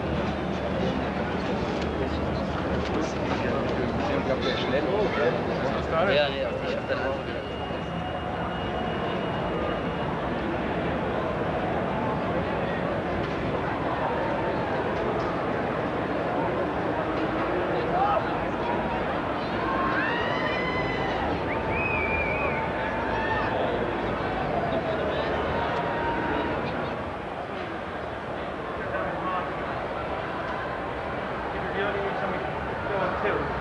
It's amazing.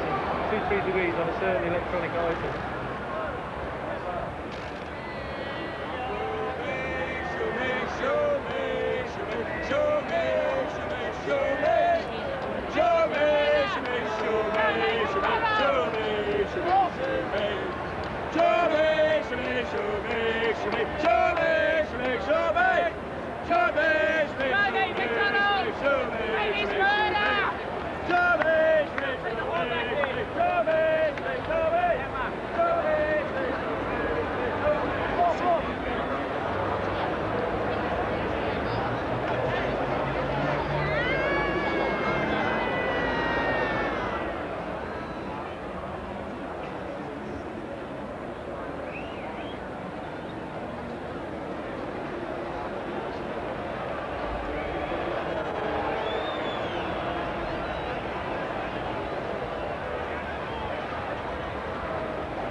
And there waiting for us is Jensen Button. Jensen, from us all, many congratulations, but how disappointed are you not to finish?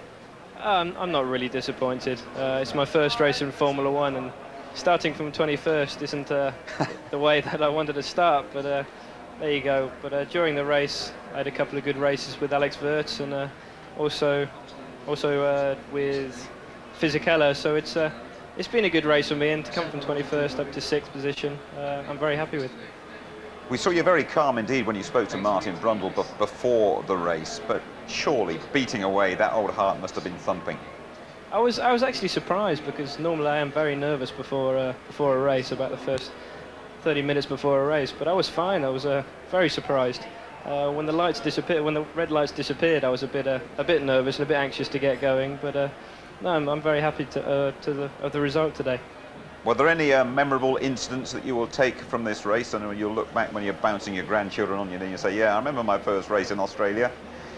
It'd have to be the first 3 or 4 laps. It's never having experienced it before. It was amazing feeling being up there with all the top drivers in Formula One.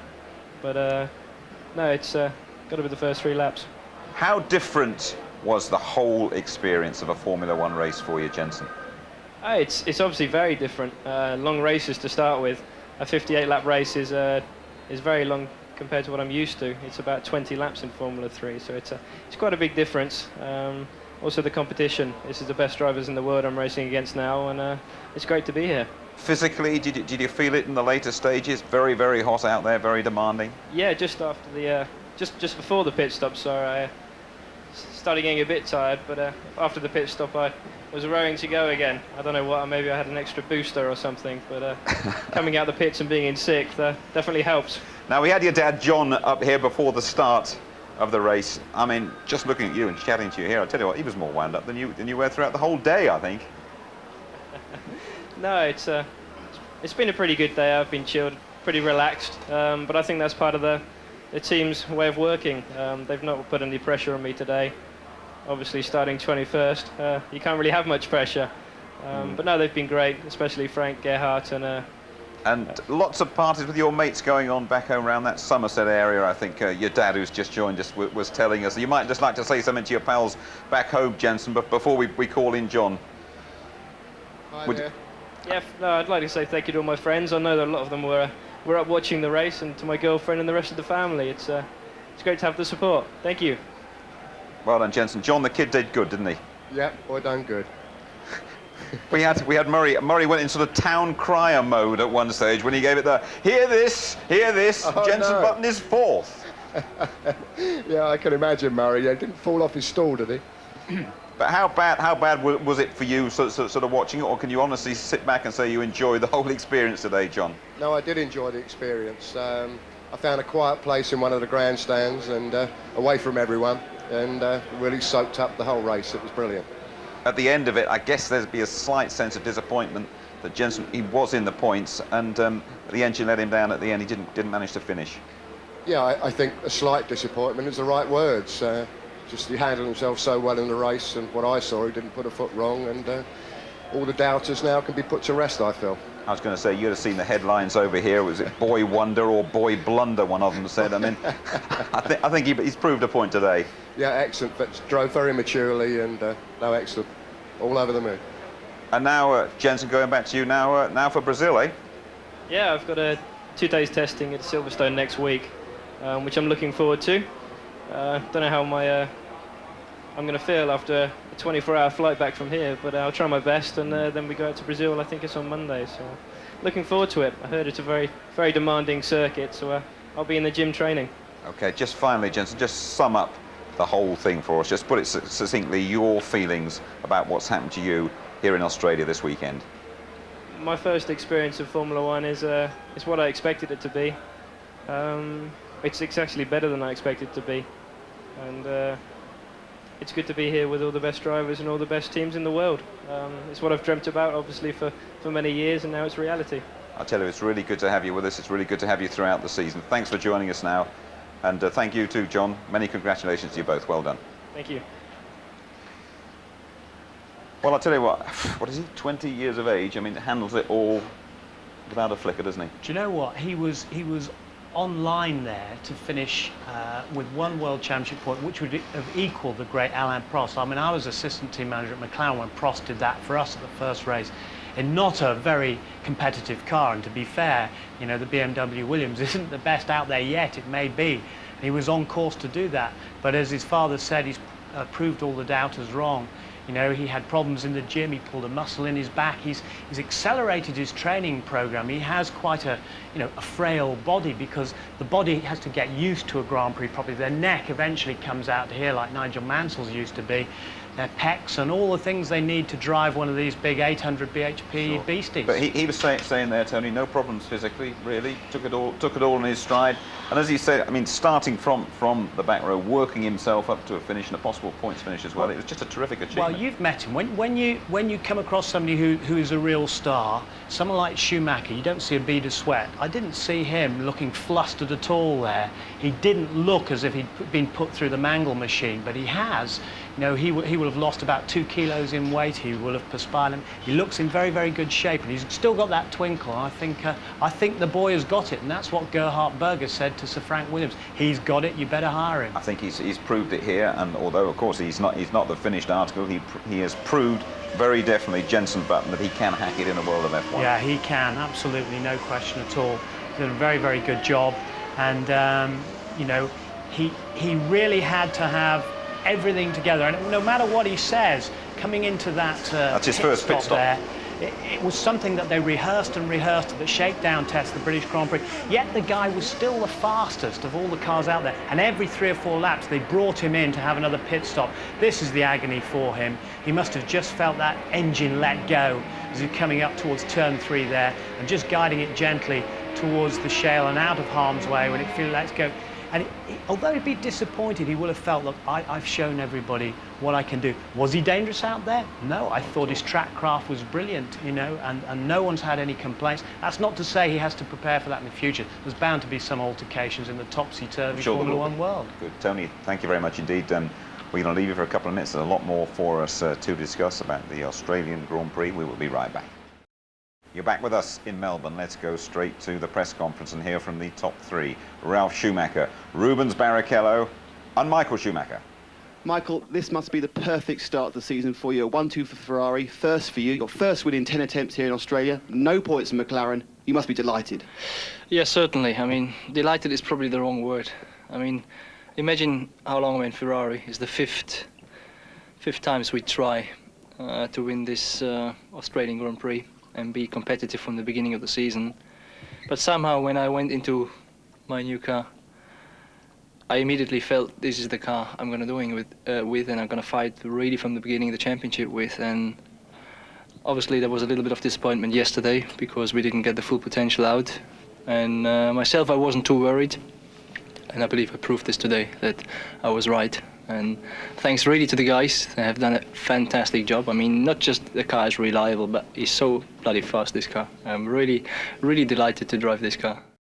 He was expecting opposition from the McLarens, Tony. It never materialised.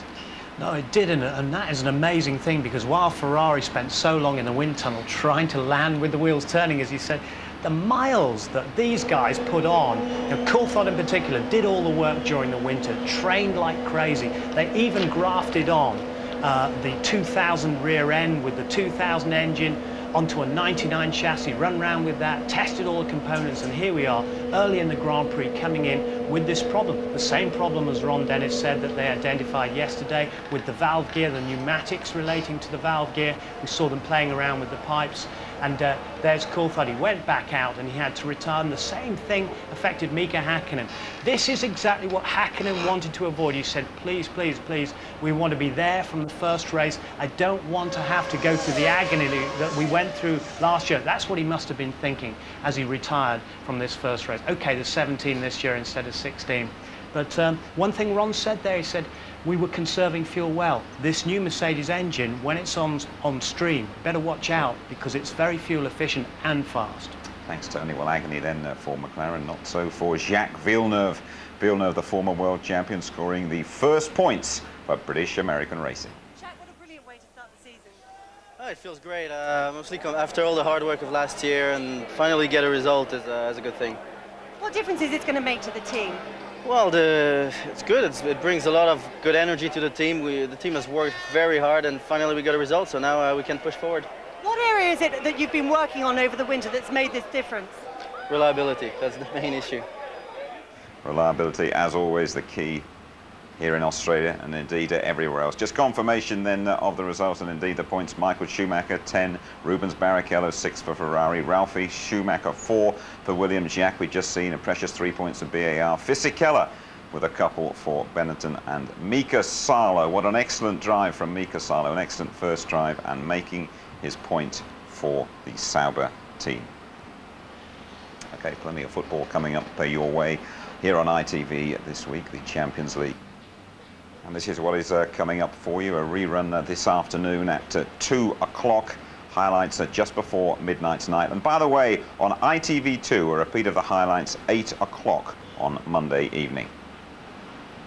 No, nothing. And next we go to...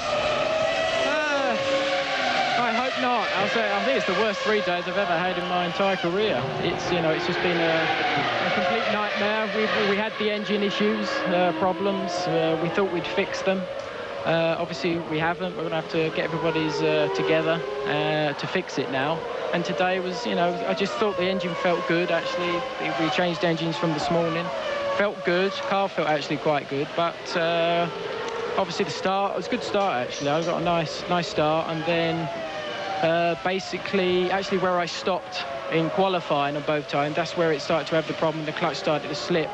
And then it just basically got worse. I tried to cool it down. Sometimes if you don't slip it, it cools down, it comes back. But obviously it was just a bit too far gone. Someone hit you as well? I think that was Pedro, but that was roughly when it started to have its problem anyway. So Yeah, but it was about the same place. I Well, accelerated away. Alphonse, see you later. It's an engineer.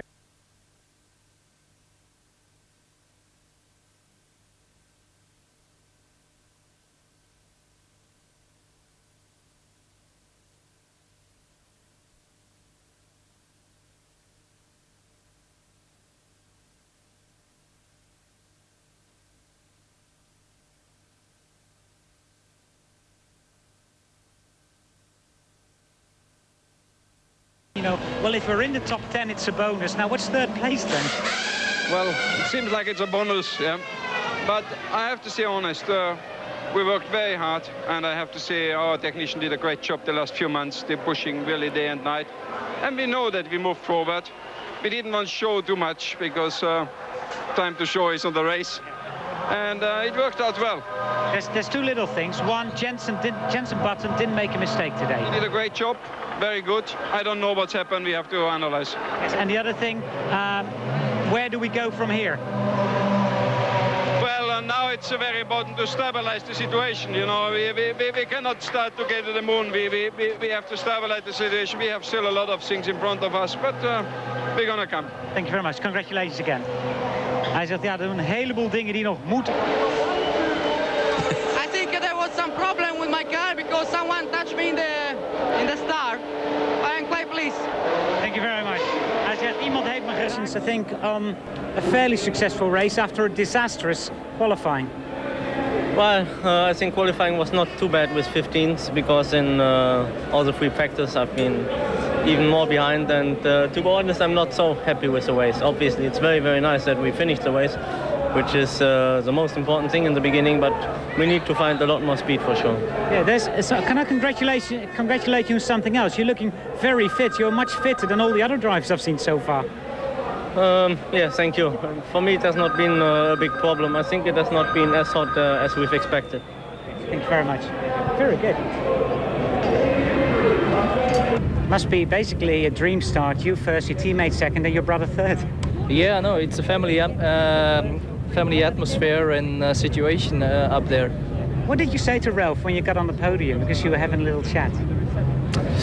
I said loads of things, honestly, but I knew to some degree that they weren't really confident to may finish the race because they didn't have the longest preparation time available, and they finished the race and being even third, which is a fantastic situation for them. With Rubens, you and him together, it seems like a very good team working very good already. Yeah, no, but don't believe we are gay. Yeah? I mean, no. Rubens, you want to change the situation for Brazil, I suppose. Well, listen, I mean, in front of Michael is a fantastic driver. We know that. I'm not because I'm in front of him again. No, it's okay. Later on. I'm honored to be driving alongside him. I think he has the pace that Ayrton had. So anything I can do against, but I say together with him, I'm very well compared. So I'm gonna be fighting. I think I have the toughest teammate that I ever had. I hope he has the toughest teammate too. Yeah. There's one thing. I think you can learn some fitness lessons from him. You're sweating, he's not. He doesn't sweat. That doesn't mean I'm not fit, so it's okay. Actually, he's quite fit. It's true. See you all in Brazil. Good luck. Thank you very much. Thank you. Thanks, Michael.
And welcome back to Albert Park, Melbourne. We've seen a great 1-2 for Ferrari. Michael Schumacher followed by Rubens Barrichello. Let's have a word with some of the drivers now.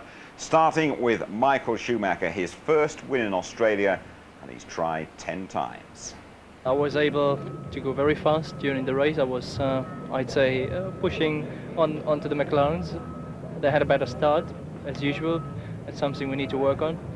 But I'm very optimistic. We are there, and we need another little steps, and then we will look a little bit more comfortable. We had a great start of the season. 1-2 is not bad. We have a great car, and for sure we're going to have the chance to win every championship this year. Ralph, third place today. Slightly more than you expected from this weekend? Well, slightly more was slightly underestimated, to be honest. I expected a lot less than that. I thought, okay, if we finish, we might score a point if lucky. But being third again, that's obviously a great achievement for us. And I think, you know, our whole team could be very proud of that. We built a really great car. BMW gave us a nice, drivable and reliable engine, and that's fine. Special moment on the podium there with you and Michael, I could tell.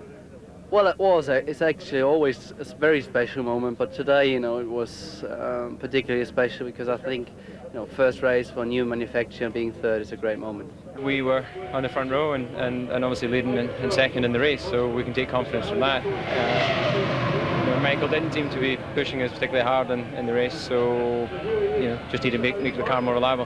Has this weekend been an indication of what we'll see for the next couple of races, do you think? It's going to be close, so I think depending on who gets the most out of the car and the tyres, it could flit around, but at least in terms of pace, we can feel comfortable that we've brought it, but obviously, like last year, we need reliability. You've got the good start that you didn't get the last 2 years. How do you see the season ahead now? Exactly the right direction. I mean, that's what we needed to start off competitive, and now the season can go ahead. He was expecting opposition from the McLarens, Tony. It never materialised. No, it didn't. Un momentino per seguire Mika Hakkinen, che ha appena abbandonato con la sua vettura l'autodromo qui di Melbourne. Ha spiegato come sono andate le cose dal suo punto di vista. Improvvisamente ha sentito il motore che perdeva potenza, quindi ha visto il fumo bianco uscire dal retrotreno, ha capito che la gara era finita. Non sa effettivamente quali sono le cause precise e nemmeno se il problema sulla macchina di Coulthard era lo stesso. Per quanto riguarda questo inizio di campionato, ovviamente ha detto non poteva esserci un inizio peggiore dopo una qualifica tanto buona con la pole position di ieri, e comunque sarà un problema tecnico, verrà risolto presto, la McLaren si riproporrà quale principale avversaria. Johnny Herbert, this really isn't your lucky circuit, is it? Whatever you said. Well, basically, got a good start actually, very good start. Made out a couple of places. There was something going on with Pedro Diniz, and he actually wiped my left mirror out as I tried to avoid him, and then the clutch started slipping, and it just got worse and worse, and then eventually lost drive. You really aren't very lucky in Australia, are you? It's about the third time you've not made the first lap. Yeah, well, this is the furthest I've got in the last couple of years, but it's all the other problems that have gone with it. We've got a hell of a lot of work to do. We've got to pull all our heads together and make this work. You know, hopefully Eddie won't have a problem-free run, but the way things have been showing, you know, hopefully it can change today, and it'd be nice to obviously go away with something. Wish you the best of luck. Thanks a lot. David Coulthard, very bad luck. What happened there? We had a problem that came in with it. Misfire on the engine after the safety car. So I came into the pits. We tried to rectify with the software, and unfortunately when I'm back out, obviously lost the engine, so very disappointing. They've had a long chat with both Ron and Adrian. Is it a similar problem with Mika? Well, obviously we need to wait until he gets back, but I think initial indications are that it's a similar problem. So it's, you know, it's a small part, relatively easy to fix, but of course that doesn't help us here. Is this something that hasn't raised its head in pre-season then? We had a small similar case, but not that it was a major concern in all the other miles that we did, but maybe it was just a safety car, or you get a lot of extra heat build up in the car, and maybe that was just enough to put it over the edge. Thanks very much. Cheers.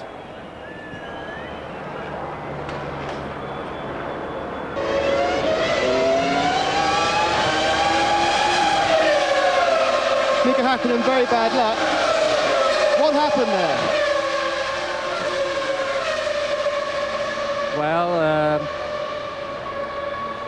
it's too early to too early to explain to you exactly what happened with the car, but definitely some smoke started coming out of the engine, like you saw probably in the television. The smoke started coming out of the behind the car. So do not know exactly yet, but long way to go. Do you think that the safety car may have made it? Do you think the safety car may have made it worse with temperatures? Maybe.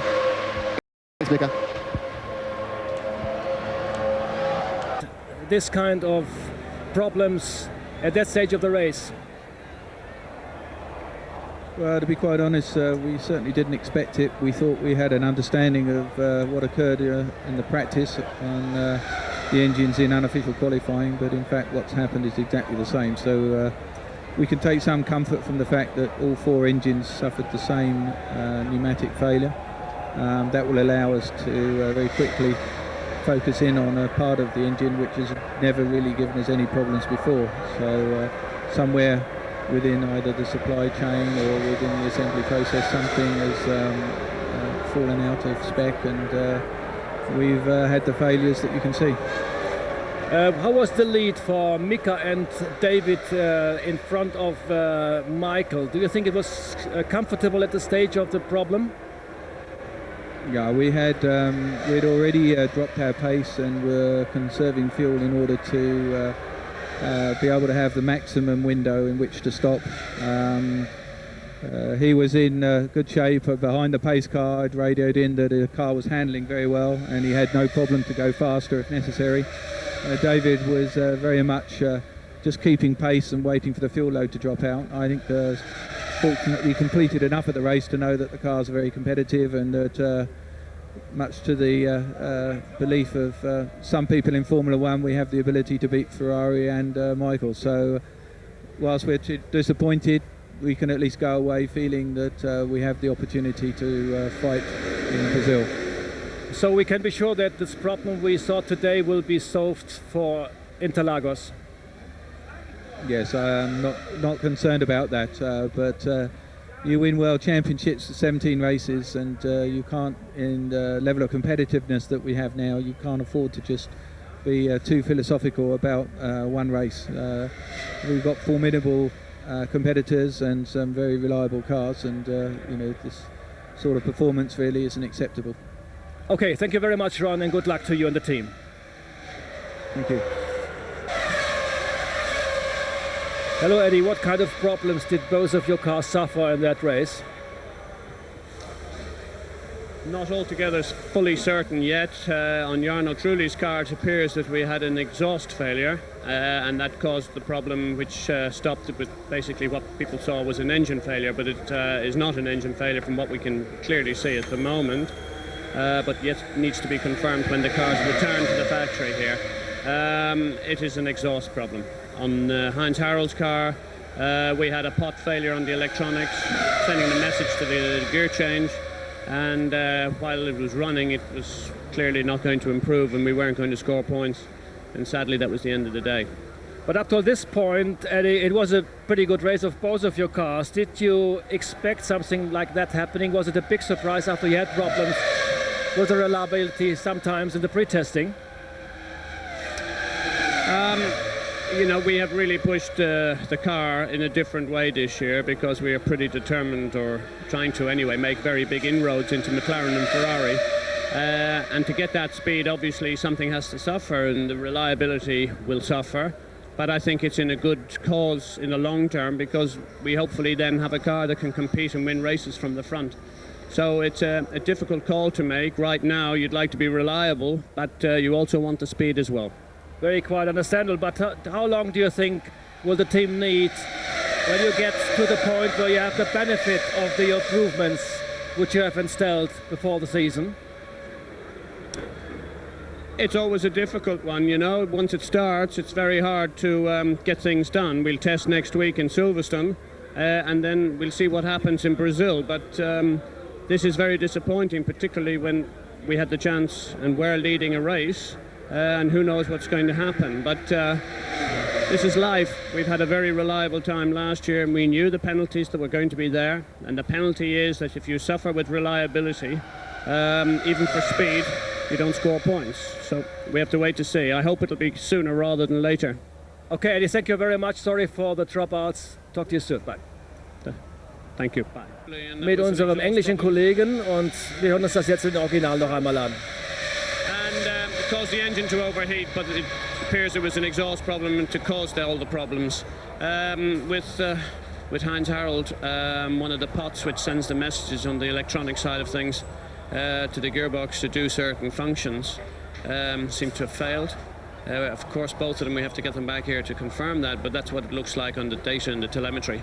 That it's a gearbox failure. Now, you're obviously disappointed, but were you encouraged by the pace of the cars when they were running? Yeah, I think the cars ran quite well, but that's always the penalty that one has. Last year we approached it with a very high degree of reliability, and you're always going to suffer if you change from that, and we've changed from that. And the reasons we've changed is because we really wanted to up the pace of the car. So the car seems to be a lot quicker this year, but obviously a lot more fragile. Really, thanks, bad luck. In Australia, enjoyed by Melbourne's sizable Italian population, the Constructors' Champions have certainly hit the ground running this time. You've got the good start that you didn't get the last 2 years. How do you see the season ahead now? Exactly the right direction. I mean, that's what we needed to start off competitive, and now the season can go ahead. Quick word on Rubens, fantastic drive by him today. Yeah, no, great job, no doubt. That's what we wanted, to have a competitive teammate, and he certainly is. We got on very well, I have to say. We work very well together. We exchange a lot of information. So it's also, all in all, a very calm atmosphere. What was the feeling like when you were stood on the podium? Well, you know, I'm always delighted to be there. I'm always, for sure, people in Brazil are happy because everything is happening. But I mean, inside myself, I think I did a good job. I was almost on the pole position this time, and I was almost on the first place this time. So who knows? Brazil is coming. I was able to go very fast during the race. I was, I'd say, pushing onto the McLarens. They had a better start, as usual. It's something we need to work on.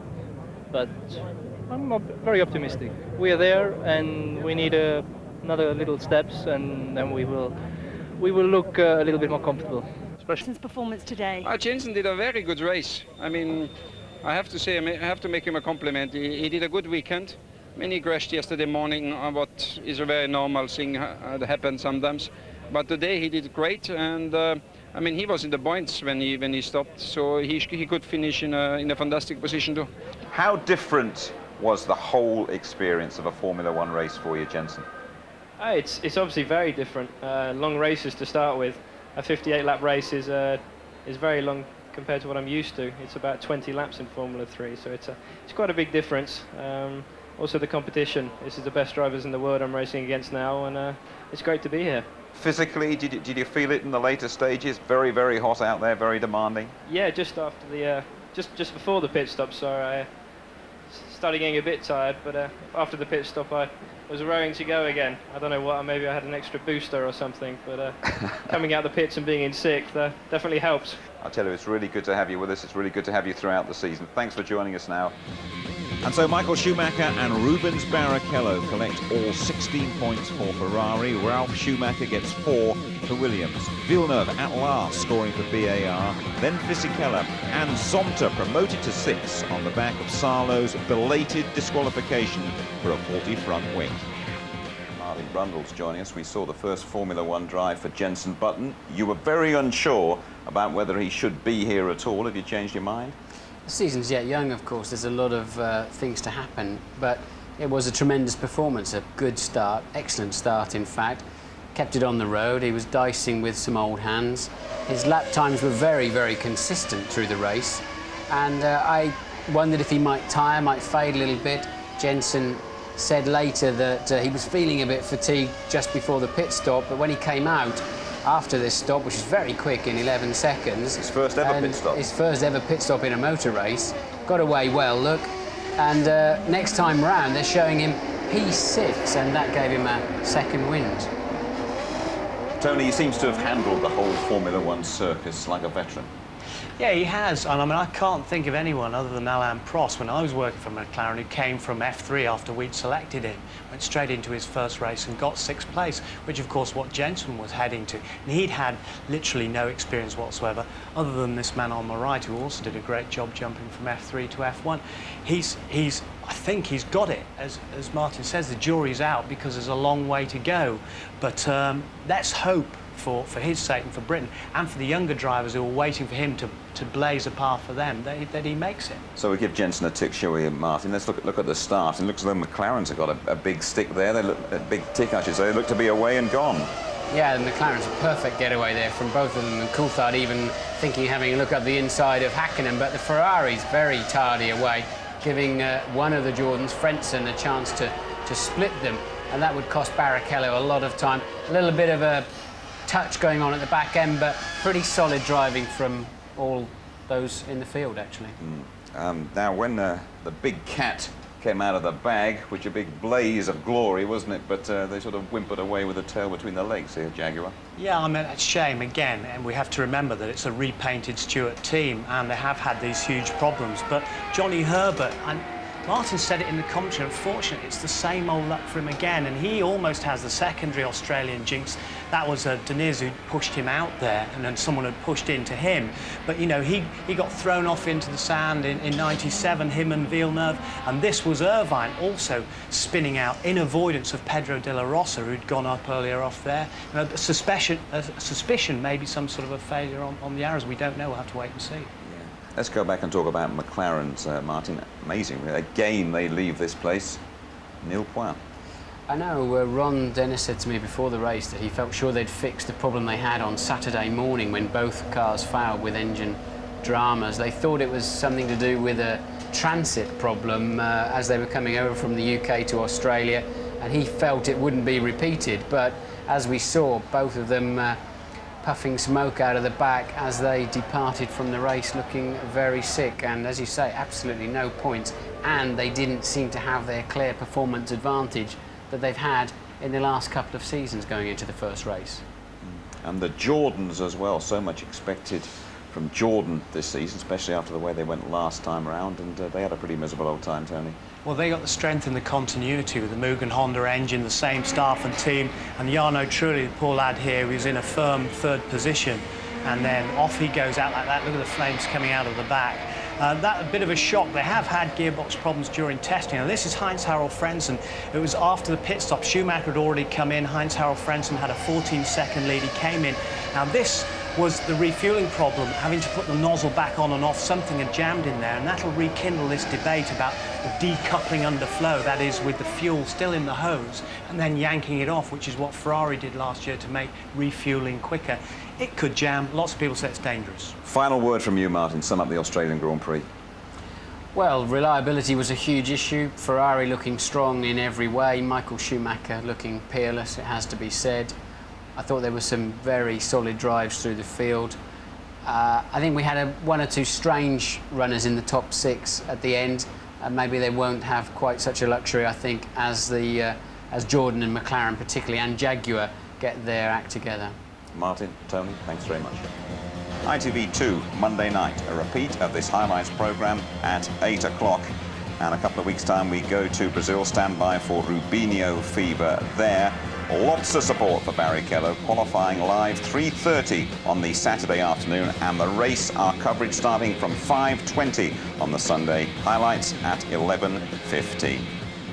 And so Michael Schumacher is a winner at last in Australia, and so is Jenson Button, thrown in at the deep end, down under, but emerging in great style. Good night to you all.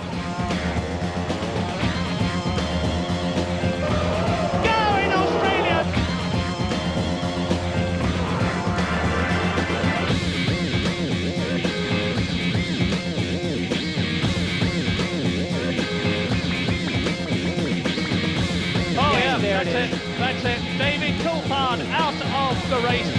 Mika Hakkinen out of the race.